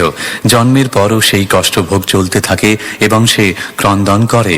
যেহেতু তার মলমূত্রের দ্বারা দূষিত নোংরা বিছানায় কীটসমূহের দ্বারা সে উত্তক্ত হয়, তাই সে ক্রন্দন করতে থাকে। তার কষ্ট লাঘবের জন্য সে কিছুই করতে পারে না। শ্লোক 27। তুদন্ত্যামত্বচম দংশা মশকা মৎকুণাদয়ঃ রুদন্তম বিগত জ্ঞানম কৃময়ঃ কৃমিকম যথা। অনুবাদ: অত্যন্ত কোমল ত্বক বিশিষ্ট সেই শিশুটিকে তার অসহায় অবস্থায় ডাঁশ, মশা, ছারপোকা ইত্যাদি কামড়াতে থাকে, ঠিক যেমন ছোট কৃমি বড় কৃমিকে দংশন করে। বিগত জ্ঞান শিশুটি তখন উচ্চস্বরে ক্রন্দন করতে থাকে। তাৎপর্য: বিগত জ্ঞানম শব্দটির অর্থ হচ্ছে গর্ভাবস্থায় শিশুটির যে দিব্য জ্ঞান বিকশিত হয়েছিল তা মায়ার প্রভাবে ইতিমধ্যে নষ্ট হয়ে গেছে। বিভিন্ন প্রকার উপদ্রবের ফলে এবং গর্ভ থেকে বেরিয়ে আসার ফলে শিশুটি আর স্মরণ করতে পারে না সে তার মুক্তির জন্য কি চিন্তা করেছিল। ধরে নেওয়া হয় যে কেউ যদি পারমার্থিক উন্নতি সাধনের জন্য কোনো জ্ঞান অর্জন করে থাকে, পারিপার্শ্বিক অবস্থার ফলে সে তা ভুলে যেতে পারে। কেবল শিশুরাই নয়, বয়স্ক ব্যক্তিদেরও তাদের কৃষ্ণ ভক্তি রক্ষা করার ব্যাপারে অত্যন্ত সচেতন হওয়া উচিত এবং সমস্ত প্রতিকূল পরিস্থিতি বর্জন করা উচিত, যাতে তারা তাদের মুখ্য কর্তব্য ভুলে না যায়। শ্লোক 28। ইত্যেবং শৈশবং ভুক্ত্বা দুঃখম পৌগণ্ডমেব চ অলব্ধাভীপ্সিতো জ্ঞানাৎ ইদ্ধমন্যুশ্চুচার্পিতঃ। অনুবাদ: এইভাবে শিশুটি নানা রকম দুঃখ কষ্ট ভোগ করে তার শৈশব অবস্থা অতিক্রম করে বাল্যাবস্থায় পদার্পণ করে। বাল্যাবস্থায়ও সে অপ্রাপ্য বস্তুর বাসনা করে এবং তা না পেয়ে সে দুঃখ অনুভব করে এবং এইভাবে অজ্ঞানতাবশত সে ক্রুদ্ধ এবং দুঃখিত হয়। তাৎপর্য: জন্ম থেকে 5 বছর বয়স পর্যন্ত অবস্থাকে বলা হয় শৈশব। 5 বছর পর থেকে 15 বছর পর্যন্ত অবস্থাকে বলা হয় পৌগণ্ড। 16 বছর বয়সে যৌবন শুরু হয়। শৈশব অবস্থার দুঃখ দুর্দশার কথা ইতিমধ্যেই বিশ্লেষণ করা হয়েছে। কিন্তু বাল্যাবস্থা প্রাপ্ত হওয়ার পর তাকে স্কুলে ভর্তি করা হয়, যা তার একেবারে ভালো লাগে না। সে খেলতে চায়, কিন্তু তাকে জোর করে স্কুলে যেতে, পড়াশোনা করতে এবং পরীক্ষায় পাশ করার দায়িত্ব গ্রহণ করতে বাধ্য করা হয়। আর এক প্রকার ক্লেশ হচ্ছে যে সে এমন কোনো বস্তু চায় যা নিয়ে সে খেলা করতে পারে, কিন্তু পরিস্থিতি এমন হতে পারে যে সে যা চায় তা সে নাও পেতে পারে এবং তার ফলে সে মর্মাহত হয় এবং বেদনা অনুভব করে। এক কথায় বলা যায় সে তার শৈশবে যেমন অসুখী ছিল, বাল্যাবস্থায়ও তেমনই অসুখী থাকে। অতএব যৌবন সম্বন্ধে আর কি বলার আছে। বালকেরা খেলার জন্য কত কৃত্রিম দাবি প্রস্তুত করে এবং যখন তারা সন্তুষ্ট হয় না তখন তারা রাগে ফেটে পড়ে এবং তার পরিণামে দুঃখ ভোগ করে। শ্লোক 29। সহ দেহেন মানেন বর্ধমানেন মন্যুনা করোতি বিগ্রহম কামী কামিষ্বন্তায় চাত্মনঃ। অনুবাদ: দেহ বৃদ্ধির সঙ্গে সঙ্গে আত্মার বিনাশের জন্য জীব তার অভিমান এবং ক্রোধ বর্ধিত করতে থাকে এবং তার ফলে তারই মতো অন্যান্য কামুক ব্যক্তিদের সঙ্গে তার শত্রুতার সৃষ্টি হয়। তাৎপর্য: ভগবদ গীতায় 3য় অধ্যায়ের 37 শ্লোকে অর্জুন কৃষ্ণকে জীবের কাম সম্বন্ধে প্রশ্ন করেছেন। তিনি প্রশ্ন করেছেন, জীব শাশ্বত এবং পরমেশ্বর ভগবানের সঙ্গে গুণগতভাবে এক হওয়া সত্ত্বেও কেন সে ভবসাগরে পতিত হয় এবং মায়ার দ্বারা আচ্ছন্ন হয়ে নানা রকম পাপকর্ম করে। এই প্রশ্নের উত্তরে শ্রীকৃষ্ণ বলেছেন যে কামের প্রভাবেই জীব তার অতি উচ্চ পদ থেকে অত্যন্ত জঘন্য জড়জাগতিক অস্তিত্বে অধঃপতিত হয়। এই কাম ক্রোধে পরিণত হয়। কাম এবং ক্রোধ উভয়ই রজগুণের অন্তর্গত। প্রকৃতপক্ষে রজগুণ থেকে কাম উৎপন্ন হয় এবং কামের অতৃপ্তিতে তা তমগুণের স্তরে ক্রোধে রূপান্তরিত হয়। অবিদ্যা যখন আত্মাকে আচ্ছাদিত করে তখন তা জীবনের নারকীয় পরিস্থিতিতে সবচাইতে জঘন্য অবস্থায় অধঃপতনের কারণ হয়। নারকীয় জীবন থেকে চিন্ময় উপলব্ধির সর্বোচ্চ স্তরে উন্নীত হতে হলে এই কামকে কৃষ্ণ প্রেমে রূপান্তরিত করতে হয়। বৈষ্ণব সম্প্রদায়ের একজন মহান আচার্য শ্রীল নরোত্তম দাস ঠাকুর বলেছেন, কাম কৃষ্ণ কর্মার্পণে। কামের বশবর্তী হয়ে আমরা আমাদের ইন্দ্রিয় তৃপ্তি সাধনের জন্য কত কিছু চাই, কিন্তু সেই কামকে বিশুদ্ধ করা যায় যাতে আমরা পরমেশ্বর ভগবানের শ্রীকৃষ্ণের সন্তুষ্টি বিধানের জন্য সবকিছু আকাঙ্ক্ষা করি। নাস্তিক বা ভগবত বিদ্বেষী ব্যক্তিদের উদ্দেশ্যে ক্রোধকেও ব্যবহার করা যায়। আমরা যেহেতু আমাদের কাম এবং ক্রোধের জন্য এই সংসারে পতিত হয়েছি, সেই দুইটি গুণকে কৃষ্ণ ভক্তির পথে অগ্রসর হওয়ার উদ্দেশ্যে ব্যবহার করে পুনরায় আমাদের শুদ্ধ চিন্ময় স্তরে আমরা উন্নীত হতে পারি। শ্রীলরূপ গোস্বামী তাই উপদেশ দিয়েছেন, যেহেতু এই জড়জগতে আমাদের ইন্দ্রিয় তৃপ্তির জন্য অনেক বস্তু রয়েছে এবং দেহ ধারণের জন্য যেগুলির প্রয়োজন তা আমাদের কর্তব্য, অনাসক্তভাবে সেইগুলি শ্রীকৃষ্ণের ইন্দ্রিয় তৃপ্তি সাধনের উদ্দেশ্যে ব্যবহার করা, সেটি হচ্ছে প্রকৃত বৈরাগ্য। শ্লোক 30। ভূতৈঃ পঞ্চভিরারব্ধে দেহে দেহ্য বুধো সকৃত অহম মমেত্য সদ্গ্রাহঃ করোতি কুমতির্মতিম। অনুবাদ: এই প্রকার অজ্ঞানের ফলে জীব পঞ্চভূতের দ্বারা নির্মিত জড়দেহটিকে তার স্বরূপ বলে মনে করে। এই ভ্রান্ত ধারণার ভিত্তিতে সে সমস্ত অনিত্য বস্তুকে আমার বলে মনে করে এই অন্ধকারাচ্ছন্ন জগতে তার অজ্ঞান বৃদ্ধি করে। তাৎপর্য: এই শ্লোকে অজ্ঞানের বিস্তার সম্বন্ধে বিশ্লেষণ করা হয়েছে। প্রথম অজ্ঞান হচ্ছে পঞ্চভূতের দ্বারা নির্মিত জড় দেহটিকে আমি বলে মনে করা, এবং দ্বিতীয় অজ্ঞান হচ্ছে দেহের সঙ্গে সম্পর্কিত বস্তুকে আমার বলে মনে করা। এইভাবে অজ্ঞানের বিস্তার হয়। জীব নিত্য কিন্তু অনিত্য বস্তুকে স্বীকার করে তার প্রকৃত স্বার্থ বিস্তৃত হওয়ার ফলে সে অজ্ঞানের দ্বারা আচ্ছন্ন হয়েছে এবং তাই সে জড়জাগতিক দুঃখ কষ্ট ভোগ করছে। শ্লোক 31। তদর্থম কুরুতে কর্ম যদ্বদ্ধো ইয়াতি সংসৃতিম यो नु याति तदत्क्लेशमविद्या কর্মবন্ধনঃ। অনুবাদ: জীবের যে দেহটি তার নিরন্তর ক্লেশের কারণ এবং অজ্ঞান ও সকাম কর্মের বন্ধনে আবদ্ধ হওয়ার ফলে যা তার অনুগমন করে, সেই দেহটির জন্য সে নানা রকম কর্ম করে যা তার নিরন্তর জন্ম মৃত্যুর চক্রে পতিত হওয়ার কারণ হয়। তাৎপর্য: ভগবদ গীতায় বলা হয়েছে যে যজ্ঞ বা বিষ্ণুর সন্তুষ্টি বিধানের জন্য কর্ম করা উচিত। পরমেশ্বর ভগবানের তৃপ্তি সাধনের উদ্দেশ্য ব্যতীত যে কর্ম তা বন্ধনের কারণ হয়। বদ্ধ অবস্থায় জীব পরমেশ্বর ভগবানের সঙ্গে তার নিত্য সম্পর্কের কথা ভুলে গিয়ে তার দেহকে তার স্বরূপ বলে মনে করে এবং তার দেহের স্বার্থে কর্ম করে। দেহকে সে তার স্বরূপ বলে মনে করে, দেহের বিস্তারকে তার আত্মীয় স্বজন বলে মনে করে এবং যে স্থানটিতে তার দেহের জন্ম হয়েছে সেই স্থানটিকে আরাধ্য বলে মনে করে। এইভাবে সে নানা রকম ভ্রান্ত কার্যকলাপের অনুষ্ঠান করে, যার ফলে সে বিভিন্ন যোনিতে জন্ম মৃত্যুর আবর্তে চিরকালের জন্য আবদ্ধ হয়। আধুনিক সভ্যতায় দেহাত্ম বুদ্ধির বশে তথাকথিত সামাজিক, জাতীয় এবং সরকারি নেতারা মানুষকে অধিক থেকে অধিকতর বিপদগামী করছে এবং তার ফলে সমস্ত নেতারা তাদের অনুগামী সহ জন্ম মৃত্যুর নারকীয় অবস্থায় পতিত হচ্ছে। শ্রীমদ্ ভাগবতে সেই সম্বন্ধে দৃষ্টান্ত দিয়ে বলা হয়েছে, অন্ধা যথা ঐন্ধ রূপণীয় মনা। যখন কোনো অন্ধ কোনো সমস্ত অন্ধদের পথ প্রদর্শন করে তখন তারা সকলেই অন্ধকূপে পতিত হয়। তাই প্রকৃতপক্ষে হচ্ছে মূর্খ জনসাধারণের নেতৃত্ব করার বহু নেতা রয়েছে, কিন্তু যেহেতু তারা সকলেই দেহাত্ম বুদ্ধির দ্বারা বিভ্রান্ত, তাই মানব সমাজে কোনো শান্তি এবং সমৃদ্ধি নেই। তথাকথিত যে সমস্ত যোগী নানা রকম দেহের কসরত অনুষ্ঠান করে তারাও এই প্রকার মূর্খ জনসাধারণেরই পর্যায়ভুক্ত, কারণ হঠযোগীর পন্থা বিশেষ করে তাদের জন্য অনুমোদিত হয়েছে যারা দেহাত্ম বুদ্ধিতে স্থূলভাবে আবদ্ধ হয়ে পড়েছে। সিদ্ধান্ত হচ্ছে এই যে যতক্ষণ পর্যন্ত মানুষ দেহাত্ম বুদ্ধিতে যুক্ত থাকে ততক্ষণ তাকে জন্ম মৃত্যুর ক্লেশ ভোগ করতে হয়। শ্লোক 32। यद्यसद्भिः पथि पुनः शिष्णोदरकृतोद्यमैः आस्थितो रमते जन्तुस्तमो विशति पूर्ववत्।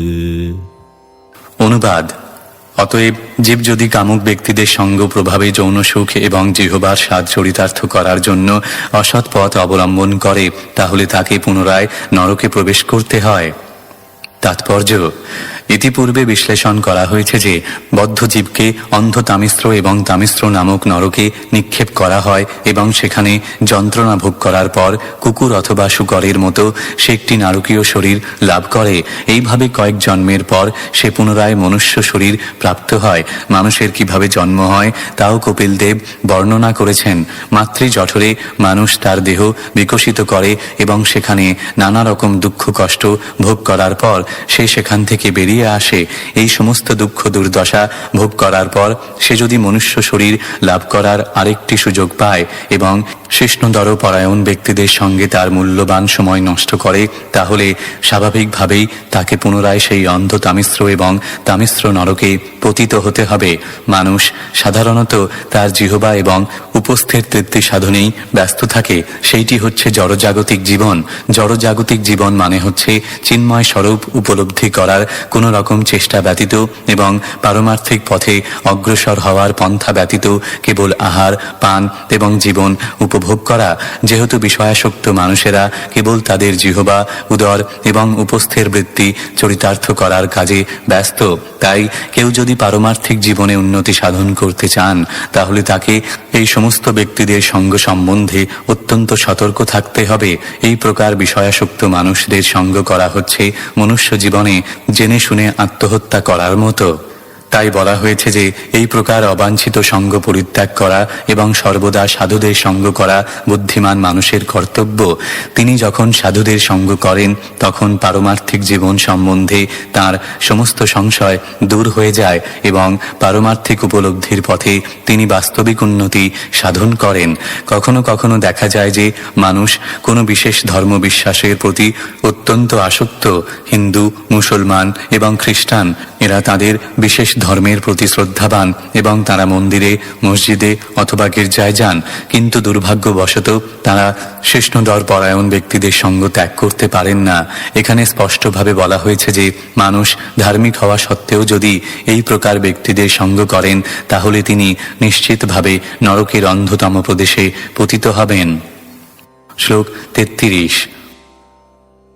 সত্যম শৌচম দয়া মৌনম বুদ্ধিশ্রীর্হির্যশক্ষমা শমোদমো ভগশ্চেতি যৎসঙ্গাদ্যাতি সংক্ষয়ম। অনুবাদ: অসৎ সঙ্গের প্রভাবে সত্য, শৌচ, দয়া, মৌন, পারমার্থিক বুদ্ধি, লজ্জা, তপস্যা, যশ, ক্ষমা, মনোসংযম, ইন্দ্রিয় সংযম, সৌভাগ্য আদি সমস্ত সদ্গুণ নষ্ট হয়ে যায়। তাৎপর্য: যে সমস্ত মানুষ যৌন জীবনে অত্যন্ত আসক্ত তারা কখনো পরম তত্ত্বের উদ্দেশ্য হৃদয়ঙ্গম করতে পারে না, তাদের আচরণ সূচি হতে পারে না এবং অন্যদের প্রতি দয়া প্রদর্শন করা তো দূরের কথা, তারা গম্ভীর হতে পারে না এবং জীবনের চরম উদ্দেশ্য সম্বন্ধে তাদের কোনো উৎসাহ নেই। জীবনের চরম উদ্দেশ্য হচ্ছে কৃষ্ণ অথবা বিষ্ণু, কিন্তু যারা যৌন জীবনের প্রতি আসক্ত তারা বুঝতে পারে না যে তাদের চরম স্বার্থ হচ্ছে কৃষ্ণ ভাবনার অমৃত। এই প্রকার মানুষদের কোনো শালীনতা বোধ নেই এবং রাস্তাঘাটে অথবা মাঠে ময়দানে তারা কুকুর বিড়ালের মতো পরস্পরকে আলিঙ্গন করে এবং তাকে তারা বলে প্রেম। এই প্রকার দুর্ভাগা জীব জড়জাগতিক বিচারেও কখনো সমৃদ্ধি লাভ করতে পারে না। কুকুর বিড়ালের মতো এই আচরণ তাদের কুকুর বিড়ালের স্তরেই রাখে। তাদের যশস্বী হওয়া তো দূরের কথা, তারা তাদের ভৌতিক অবস্থারও কোনো রকম উন্নতি সাধন করতে পারে না। এই সমস্ত মূর্খ ব্যক্তিরা কখনো কখনো লোক দেখানো তথা কথিত যোগের অভ্যাস করে, কিন্তু যোগ অভ্যাসের আসল উদ্দেশ্য যে মন এবং ইন্দ্রিয় সংযম তা তারা করতে অক্ষম। এই প্রকার মানুষদের জীবনে কোনো ঐশ্বর্য থাকে না, এক কথায় তারা অত্যন্ত দুর্ভাগা। শ্লোক 34। তেষ্বশাম তেষু মূঢ়েষু খণ্ডিতাত্মস্বসাধুষু সঙ্গম ন কুর্যাচ্ছোচ্যেষু योषित ক্রীড়া মৃগেষু চ। অনুবাদ: এই প্রকার অশান্ত, আত্মজ্ঞান রহিত, মূঢ়, অত্যন্ত শোচনীয় এবং কামিনী কুলের হাতে ক্রীড়া মৃগের ন্যায় অসাধু ব্যক্তির সঙ্গ করা কখনোই কর্তব্য নয়। তাৎপর্য: যারা কৃষ্ণ ভক্তির মার্গে উন্নতি সাধন করতে চান তাদের পক্ষে এই প্রকার মূর্খ ব্যক্তিদের সঙ্গ করা বিশেষভাবে গর্হিত। কৃষ্ণ ভক্তির পথে অগ্রসর হতে হলে সত্য, শৌচ, দয়া, গাম্ভীর্য, পারমার্থিক উন্নতি, সরলতা, ঐশ্বর্য, যশ, ক্ষমা এবং মন ও ইন্দ্রিয় সংযম আবশ্যক। কৃষ্ণ ভক্তির প্রগতির সঙ্গে সঙ্গে এই সমস্ত গুণগুলির প্রকাশ হওয়া উচিত। কিন্তু কেউ যদি কামিনীর ক্রীড়া মৃগের মতো মূর্খ শূদ্রের সঙ্গ করে তাহলে তার পক্ষে কোনো রকম উন্নতি সাধন করা সম্ভব নয়। শ্রী চৈতন্য মহাপ্রভু উপদেশ দিয়েছেন যে কৃষ্ণ ভক্তিতে যুক্ত এবং জড়জগতের অজ্ঞান অন্ধকার অতিক্রম করার অভিলাষী ব্যক্তিদের কখনো স্ত্রী সঙ্গ অথবা স্ত্রী সঙ্গীর সঙ্গ করা উচিত নয়। যে ব্যক্তি কৃষ্ণ ভক্তির পথে উন্নতি সাধনের অভিলাষী তার পক্ষে এই প্রকার সঙ্গ আত্মহত্যা করার থেকেও অধিক ভয়ঙ্কর। শ্লোক 35। न तथास्य भवेन्मोहो बन्धश्चान्यप्रसङ्गतः योषित्सङ्गाद्यथा पुंसो यथा तत्सङ्गी सङ्गतः। অনুবাদ: স্ত্রী সঙ্গ এবং স্ত্রী সঙ্গীর সঙ্গ জীবের যে প্রকার মোহ ও বন্ধন সৃষ্টি করে অন্য কোনো বস্তুর সংসর্গে সেই রকম হয় না। তাৎপর্য: স্ত্রী লোকেদের প্রতি আসক্তি এতই দূষিত যে মানুষ কেবল স্ত্রী সঙ্গের প্রভাবেই জড়জাগতিক জীবনের প্রতি আসক্ত হয় না, এমনকি যারা স্ত্রী লোকেদের প্রতি অত্যন্ত আসক্ত তাদের সঙ্গ প্রভাবেও জড়জাগতিক জীবনের প্রতি আসক্ত হয়। আমাদের বদ্ধ জীবনের অনেক কারণ রয়েছে, কিন্তু তার মধ্যে সবচাইতে বড় কারণ হচ্ছে স্ত্রী সঙ্গ, যা পরবর্তী শ্লোকগুলিতে প্রতিপন্ন হবে। কলিযুগে স্ত্রীসঙ্গ অত্যন্ত প্রবল। জীবনের প্রতি পদক্ষেপে স্ত্রীসঙ্গ হয়। কেউ যদি কিছু কিনতে চায় তবে সে দেখে বিজ্ঞাপনগুলি সব মেয়েদের ছবিতে পূর্ণ। স্ত্রী লোকেদের প্রতি মানসিক আকর্ষণ অত্যন্ত প্রবল এবং তাই পারমার্থিক উপলব্ধির প্রতি মানুষের কোনো আগ্রহ নেই। যেহেতু বৈদিক সভ্যতা পারমার্থিক জ্ঞানের ভিত্তিতে প্রতিষ্ঠিত, তাই সেই সভ্যতায় স্ত্রীদের সঙ্গে সঙ্গ করার ব্যবস্থা অত্যন্ত সতর্কতাপূর্বক করা হয়েছে। জীবনের 4টি আশ্রমের প্রথম ব্রহ্মচর্য, তৃতীয় বানপ্রস্থ এবং চতুর্থ সন্ন্যাস, এই 3টি আশ্রমেই স্ত্রীসঙ্গ কঠোরভাবে বর্জিত হয়েছে। কেবল গৃহস্থ এই একটি আশ্রমে স্ত্রী লোকেদের সঙ্গে মেলামেশা করার অনুমতি দেওয়া হয়েছে, তাও অত্যন্ত কঠোরতাপূর্বক। পক্ষান্তরে বলা যায় যে স্ত্রী সঙ্গের প্রতি আকর্ষণী বদ্ধ জীবনের কারণ, এবং যে এই বদ্ধ জীবন থেকে মুক্ত হতে চায় তাকে অবশ্যই স্ত্রী সঙ্গ বর্জন করতে হবে। শ্লোক 36। অনুবাদ: ব্রহ্মা তাঁর নিজের কন্যাকে দর্শন করে তার রূপ লাবণ্যে মোহিত হয়েছিলেন, এবং সে যখন মৃগীরূপ ধারণ করে তখন ব্রহ্মা মৃগীরূপ ধারণ করে নির্লজ্জের মতো তার পিছনে পিছনে ধাবিত হয়েছিলেন। তাৎপর্য: ব্রহ্মা তাঁর কন্যার রূপ লাবণ্যে মোহিত হয়েছিলেন এবং শিব ভগবানের মোহিনী মূর্তির দ্বারা মোহিত হয়েছিলেন। এই বিশেষ উদাহরণগুলি আমাদের শিক্ষা দেয় যে ব্রহ্মা এবং শিবের মতো দেবতারাও যদি স্ত্রীর সৌন্দর্যে এইভাবে মুগ্ধ হন তাহলে আমাদের আর কি কথা। অতএব উপদেশ দেওয়া হয়েছে যে কেউ যেন তার দুহিতা মাতা অথবা ভগিনীর সঙ্গে অবাধে মেলামেশা না করে, কারণ ইন্দ্রিয়গুলি এতই প্রবল যে মানুষ যখন কামার্ত হয় তখন ইন্দ্রিয়গুলি দুহিতা মাতা অথবা ভগিনীর সম্পর্কের কথা বিবেচনা করে না। তাই মদন মোহনের সেবায় যুক্ত হয়ে ভক্তিযোগ অনুশীলনের দ্বারা ইন্দ্রিয়গুলিকে সংযত করার অভ্যাসই হচ্ছে সর্বশ্রেষ্ঠ পন্থা। ভগবান শ্রীকৃষ্ণের নাম মদন মোহন, কারণ তিনি কামদেব বা কাম বাসনা পরাভূত করতে পারেন। মদন মোহনের সেবায় যুক্ত হওয়ার দ্বারাই কেবল মদন বা কামদেবের প্রভাব জয় করা যায়, অন্যথায় ইন্দ্রিয়গুলিকে বশ করার সমস্ত প্রচেষ্টা বিফল হবে। শ্লোক 37। तत्सृष्टसृष्टसृष्टेषु कोन्मखण्डितधीः पुमान् ऋषिं नारायणमृते योषिन्मय्येह मायया। অনুবাদ: ব্রহ্মার সৃষ্ট সমস্ত জীবের মধ্যে যথা মনুষ্য, দেবতা এবং পশুদের মধ্যে নারায়ণ ঋষি ব্যতীত আর কেউই স্ত্রীরূপী মায়ার আকর্ষণের দ্বারা বিমুগ্ধ না হয়ে থাকতে পারে না।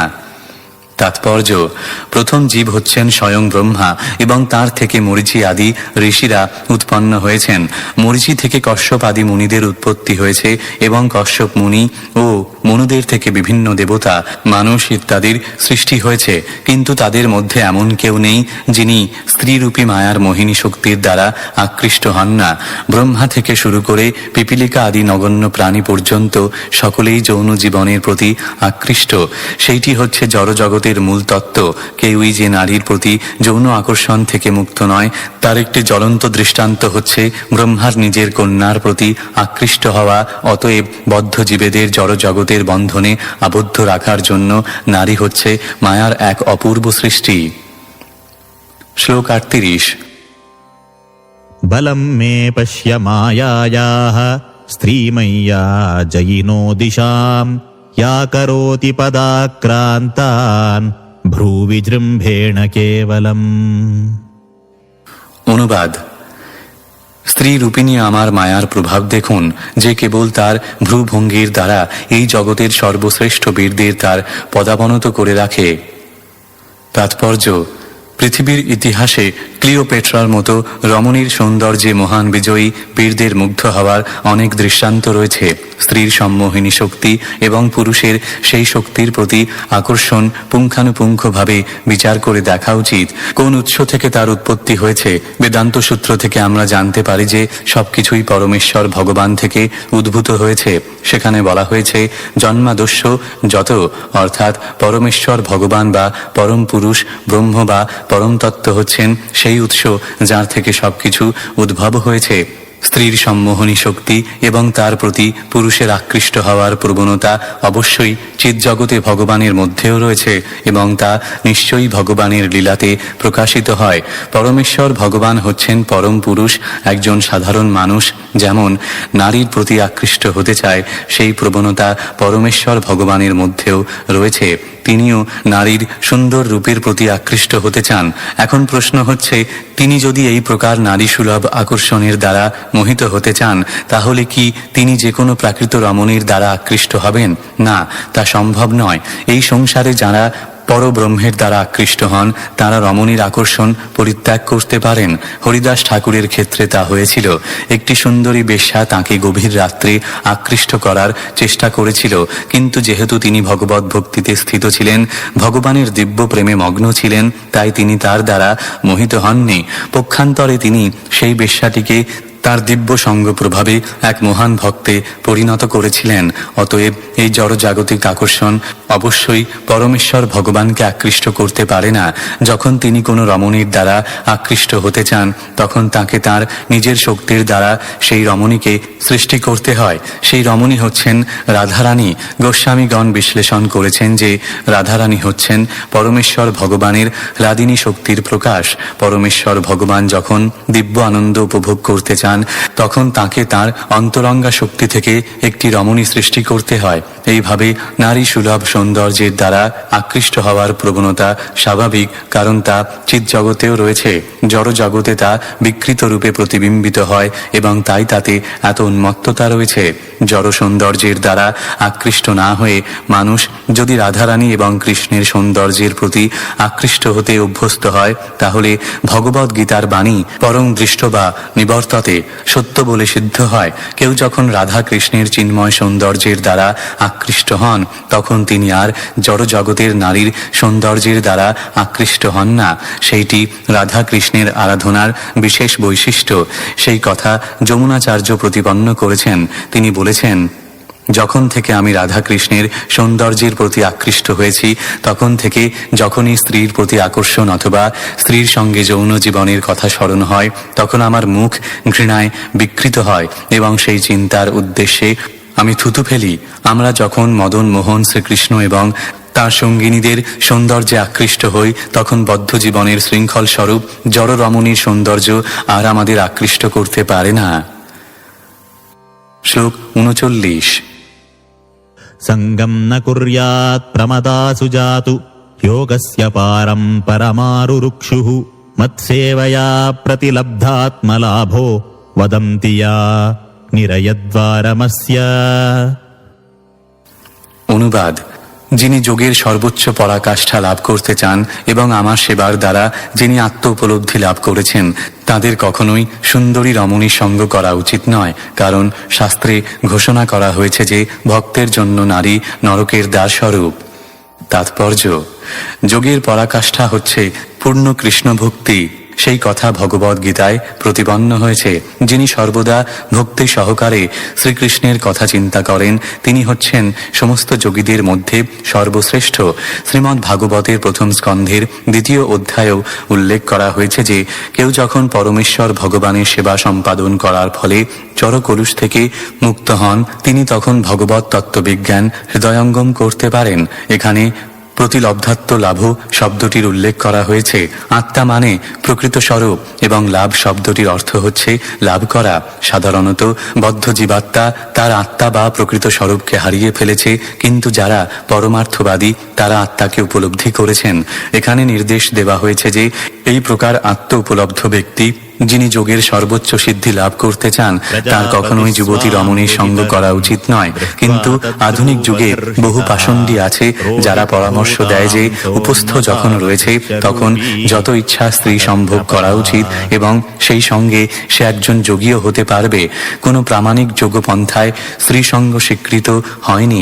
এখানে স্পষ্টভাবে উল্লেখ করা হয়েছে যে নারী নরকের দ্বারস্বরূপ। বৈদিক সভ্যতায় স্ত্রী সঙ্গ কঠোরভাবে নিয়ন্ত্রিত হয়েছে।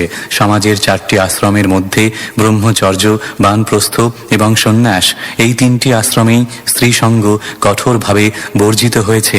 কেবলমাত্র গৃহস্থ আশ্রমেই নারীর ঘনিষ্ঠ সঙ্গ করার স্বীকৃতি দেওয়া হয়েছে এবং সেই সম্পর্কটিও কেবল সুসন্তান উৎপাদনের জন্যই নিয়ন্ত্রিত। কিন্তু কেউ যদি চিরকালের জন্য এই জড় জগতে থাকতে চায়, তাহলে সে অবাধে স্ত্রীসঙ্গ করতে পারে। শ্লোক 40।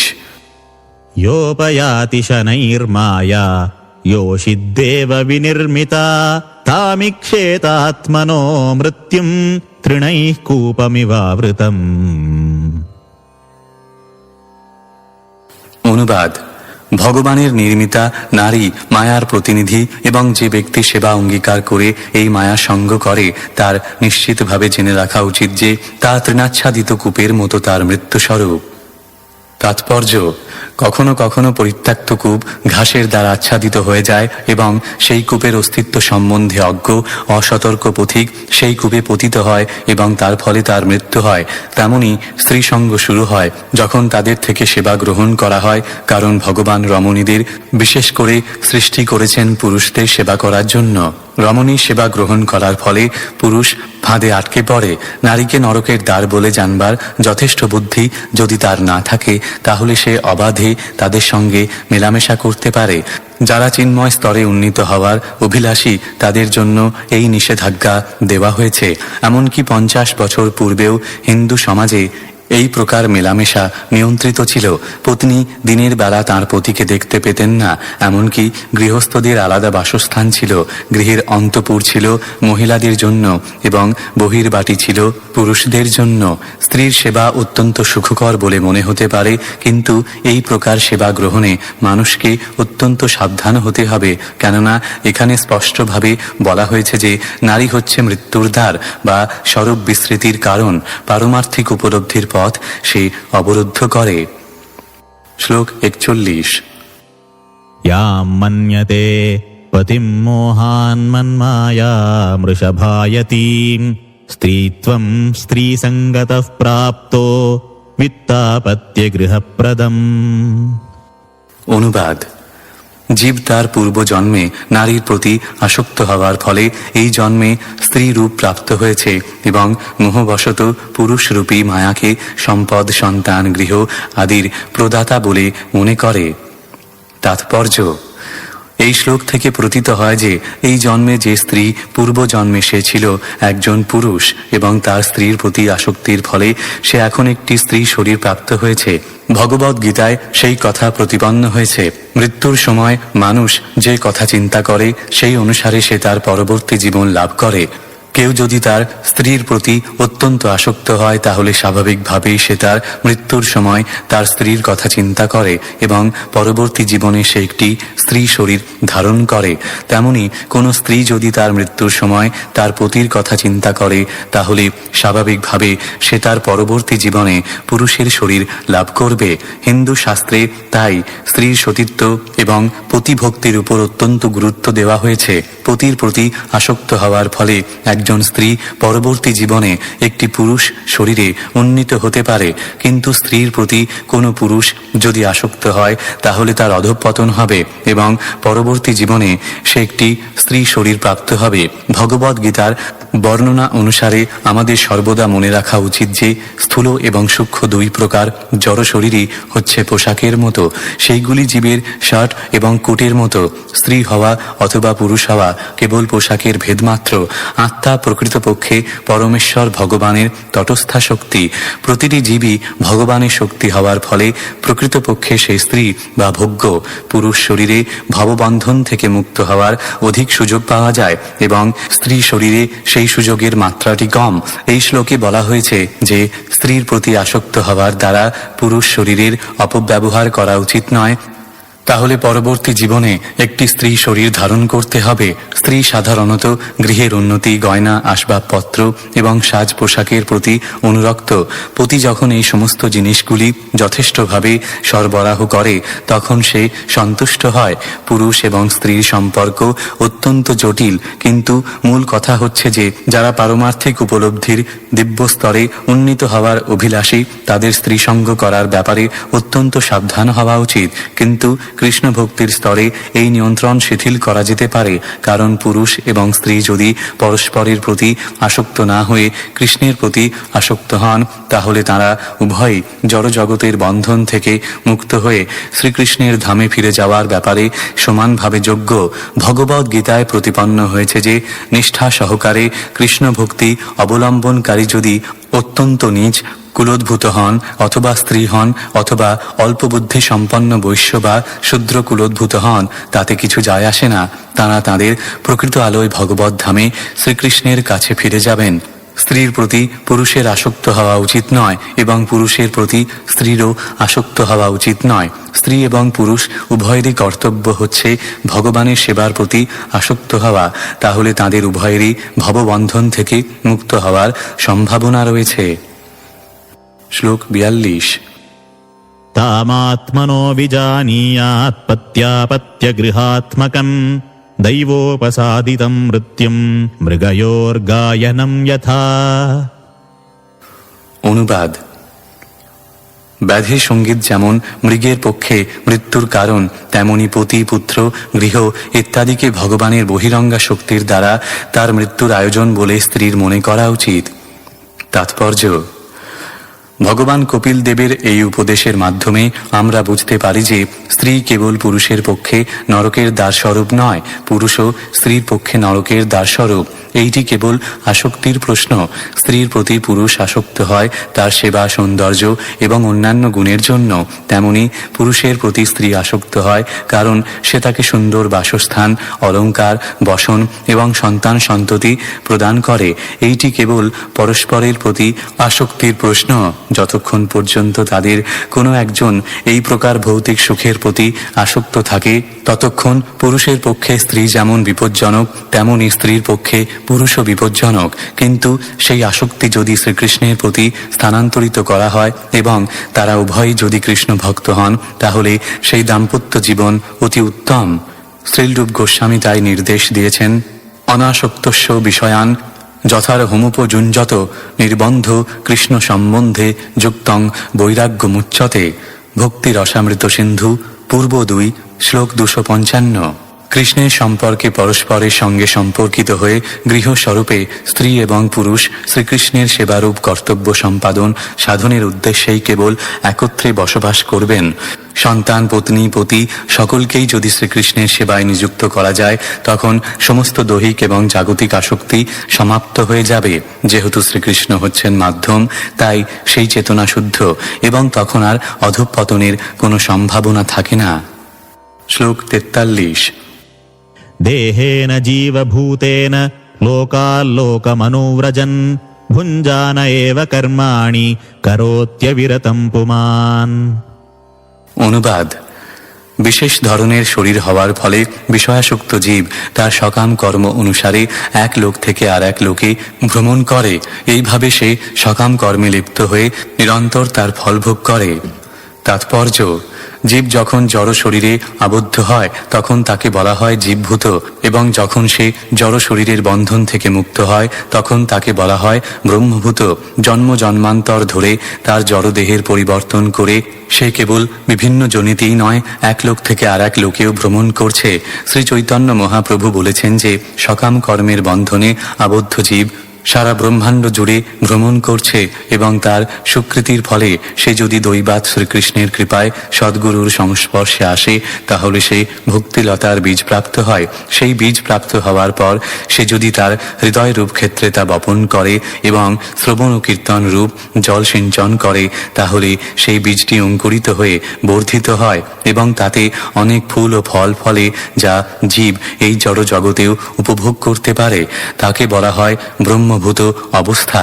উপাধিযুক্ত অবস্থায় জীবকে বলা হয় বিষয়ী, এবং সে যখন সমস্ত উপাধি থেকে মুক্ত হয় এবং সম্পূর্ণরূপে কৃষ্ণ ভাবনার অমৃত লাভ করে এবং ভগবানের সেবায় যুক্ত হয় তখন তাকে বলা হয় মুক্ত। ভগবানের কৃপায় সদ্গুরুর সঙ্গ লাভের সৌভাগ্য না হলে বিভিন্ন জনিতে এবং বিভিন্ন লোকে জন্ম মৃত্যুর চক্রে যে সংসার বন্ধন তা থেকে মুক্ত হওয়া যায় না। শ্লোক 44। জীবো হ্যস্যানুগো দেহো ভূতেন্দ্রিয়মনোময়ঃ তন্নিরোধস্য মরণমাবির্ভাবস্তু সম্ভবঃ। অনুবাদ: এইভাবে জীব তার কর্ম অনুসারে জড়, মন এবং ইন্দ্রিয় সমন্বিত একটি উপযুক্ত শরীর প্রাপ্ত হয়। যখন বিশেষ কর্মের ফল সমাপ্ত হয় সেই সমাপ্তিকে বলা হয় মৃত্যু, এবং যখন কোনো বিশেষ কর্মফলের শুরু হয় সেই শুরুকে বলা হয় জন্ম। তাৎপর্য: অনাদিকাল ধরে জীব প্রায় নিরন্তর বিভিন্ন জনিতে এবং বিভিন্ন লোকে ভ্রমণ করছে। এই প্রক্রিয়া ভগবদ্ গীতায় বর্ণিত হয়েছে। ভ্রাময়ণ সর্বভূতানি যন্ত্রারূঢ়ানি মায়য়া।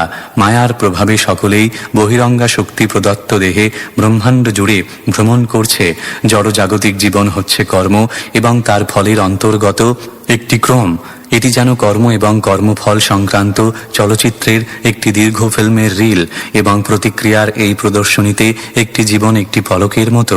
শিশুর যখন জন্ম হয় তখন বুঝতে হবে যে তার বিশেষ শরীরটি হচ্ছে আর এক প্রকার কার্যকলাপের শুরু, এবং বৃদ্ধাবস্থায় যখন কারো মৃত্যু হয় তখন বুঝতে হবে যে এক প্রকার কর্মফলের সমাপ্তি হলো।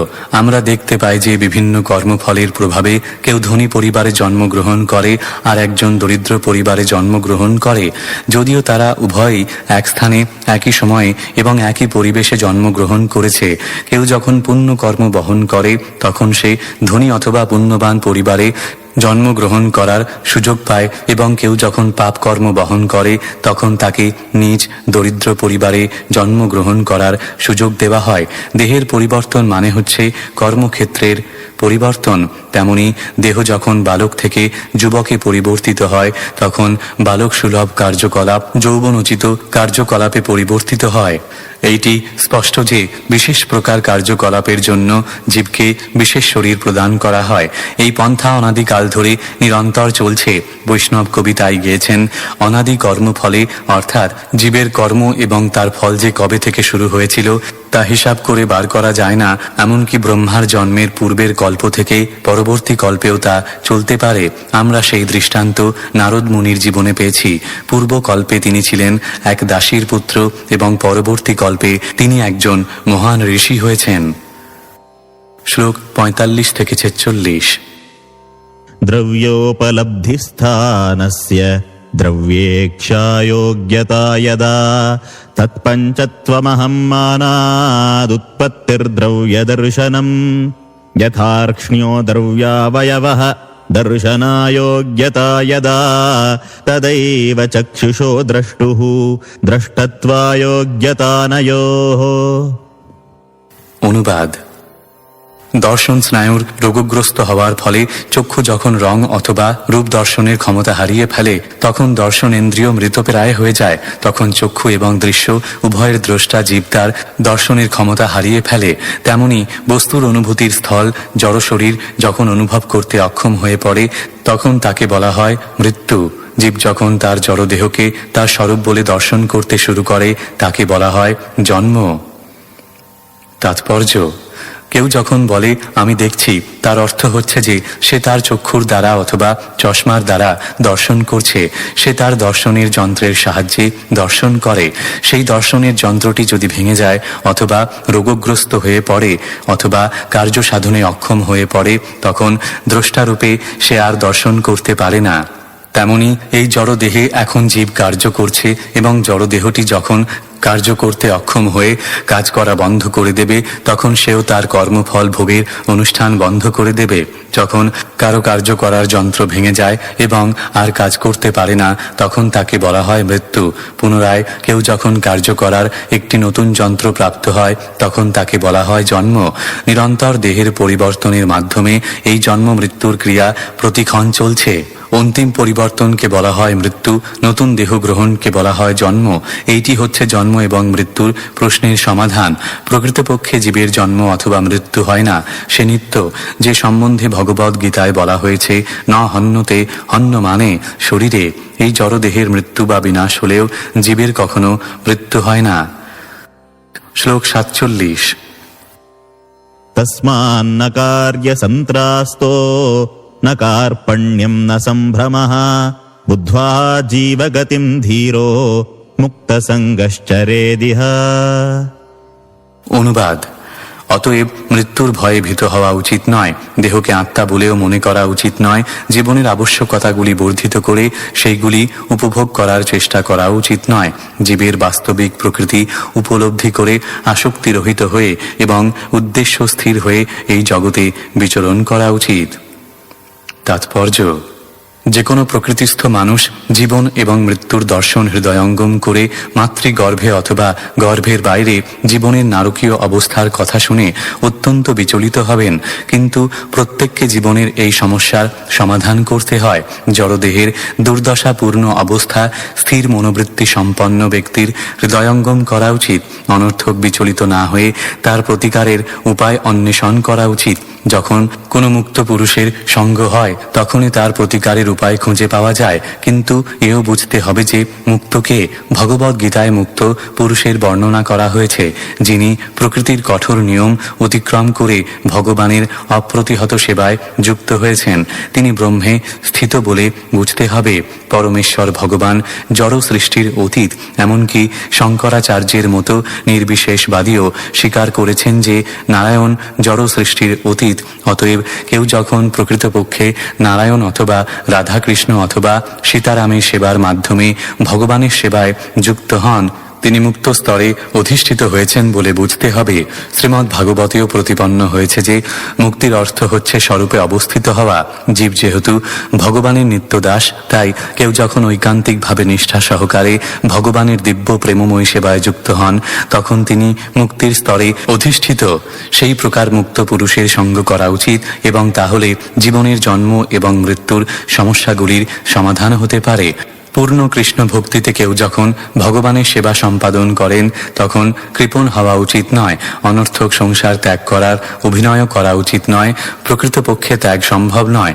কেউ যদি তার প্রাসাদ ত্যাগ করে বনে যায়, তাহলেও প্রকৃতপক্ষে ত্যাগ করা হয় না, কেননা সেই প্রাসাদটি হচ্ছে পরমেশ্বর ভগবানের সম্পত্তি এবং বনও পরমেশ্বর ভগবানের সম্পত্তি। সে যদি একটি সম্পত্তি পরিত্যাগ করে আরেকটিতে যায়, তার অর্থ ত্যাগ নয়। সে কখনোই প্রাসাদের অথবা বনের কোনোটিরই মালিক নয়। ত্যাগের অর্থ হচ্ছে জড়া প্রকৃতির উপর আধিপত্য করার যে ভ্রান্ত মনোবৃত্তি, তা ত্যাগ করা। কেউ যখন তার সেই ভ্রান্ত মনোভাবটি ত্যাগ করে এবং নিজেকে ভগবান বলে মনে করে গর্ববোধ করার প্রবণতা ত্যাগ করে, সেইটি হচ্ছে প্রকৃত বৈরাগ্য। তা না হলে ত্যাগের কোনো মানে হয় না। শ্রীলরূপ গোস্বামী উপদেশ দিয়েছেন যে ভগবানের সেবায় যা ব্যবহার করা যায়, তা যদি ভগবানের সেবায় উপযোগ না করে ত্যাগ করা হয়, তাকে বলা হয় ফল্গু বৈরাগ্য। সবকিছুই পরমেশ্বর ভগবানের, তাই সবকিছুই ভগবানের সেবায় ব্যবহার করা যেতে পারে এবং কোনো কিছুই নিজের ইন্দ্রিয় তৃপ্তি সাধনের জন্য ব্যবহার করা উচিত নয়। সেইটি হচ্ছে প্রকৃত বৈরাগ্য। দেহের প্রয়োজনগুলি অনর্থক বৃদ্ধি করা উচিত নয়। ব্যক্তিগতভাবে অত্যধিক প্রয়াস না করে শ্রীকৃষ্ণ আমাদের যা দিয়েছেন তা নিয়েই সন্তুষ্ট থাকা উচিত। কৃষ্ণ ভাবনায় ভাবিত হয়ে ভগবত ভক্তি সম্পাদনে আমাদের সময় অতিবাহিত করা উচিত। সেটি হচ্ছে জন্ম মৃত্যুর সমস্যার সমাধান। শ্লোক 48। सम्यक् दर्शनया बुद्ध्या योगवैराग्ययुक्तया माया विरचिते लोके चरेन्यस्य कलेवरम्। অনুবাদ: সম্যক দৃষ্টি সমন্বিত হয়ে ভগবত ভক্তির দ্বারা শক্তি সমন্বিত হয়ে এবং জড় পরিচয়ের প্রতি উদাসীন হয়ে যুক্তির দ্বারা এই মায়িক জগতে জড় দেহটি প্রত্যর্পণ করা উচিত। তার ফলে এই জড় জগতের প্রতি উদাসীন হওয়া যায়। তাৎপর্য: কখনো কখনো ভ্রান্তিবশত মনে করা হয় যে ভগবত ভক্তদের সঙ্গ করলে অর্থনৈতিক সমস্যাগুলির সমাধান করা যাবে না। তার উত্তরে বলা যায় যে এখানে বর্ণনা করা হয়েছে মুক্ত পুরুষদের সঙ্গে সরাসরিভাবে অথবা দৈহিকভাবে সঙ্গ করতে হয় না। পক্ষান্তরে উপলব্ধির দ্বারা এবং দর্শন ও বিচারের দ্বারা জীবনের সমস্যাগুলির সমাধান করতে হয়। এখানে বলা হয়েছে সম্যক দর্শনয়া বুদ্ধা, যথাযথভাবে দর্শন করতে হয় এবং বুদ্ধির দ্বারা ও যোগ অভ্যাসের দ্বারা এই জগৎ ত্যাগ করতে হয়। শ্রীমদ্ ভাগবতের প্রথম স্কন্ধের 2য় অধ্যায়ে বর্ণিত পন্থার দ্বারা সেই ত্যাগ লাভ করা যায়। ভক্তের বুদ্ধি সর্বদাই পরমেশ্বর ভগবানের সঙ্গে যুক্ত। তিনি সর্বদাই জড় জগতের প্রতি অনাসক্ত, কারণ তিনি ভালোভাবে জানেন যে এই জড় জগৎ মায়ার সৃষ্টি। নিজেকে পরমাত্মার বিভিন্ন অংশরূপে উপলব্ধি করে ভগবত ভক্ত তাঁর ভক্তিযুক্ত সেবা সম্পাদন করেন এবং তিনি সম্পূর্ণরূপে জড়জগতের কর্ম এবং কর্মফল থেকে স্বতন্ত্র থাকেন। এইভাবে অন্তিম সময়ে তিনি তাঁর জড়দেহ বা ভৌতিক শক্তি ত্যাগ করেন এবং শুদ্ধ আত্মারূপে ভগবানের ধামে প্রবেশ করেন। ইতি শ্রীমদ্ ভাগবতের 3য় স্কন্ধের জীবের গতি সম্বন্ধে ভগবান কপিল দেবের উপদেশ 31 অধ্যায়ের ভক্তি বেদান্ত তাৎপর্য।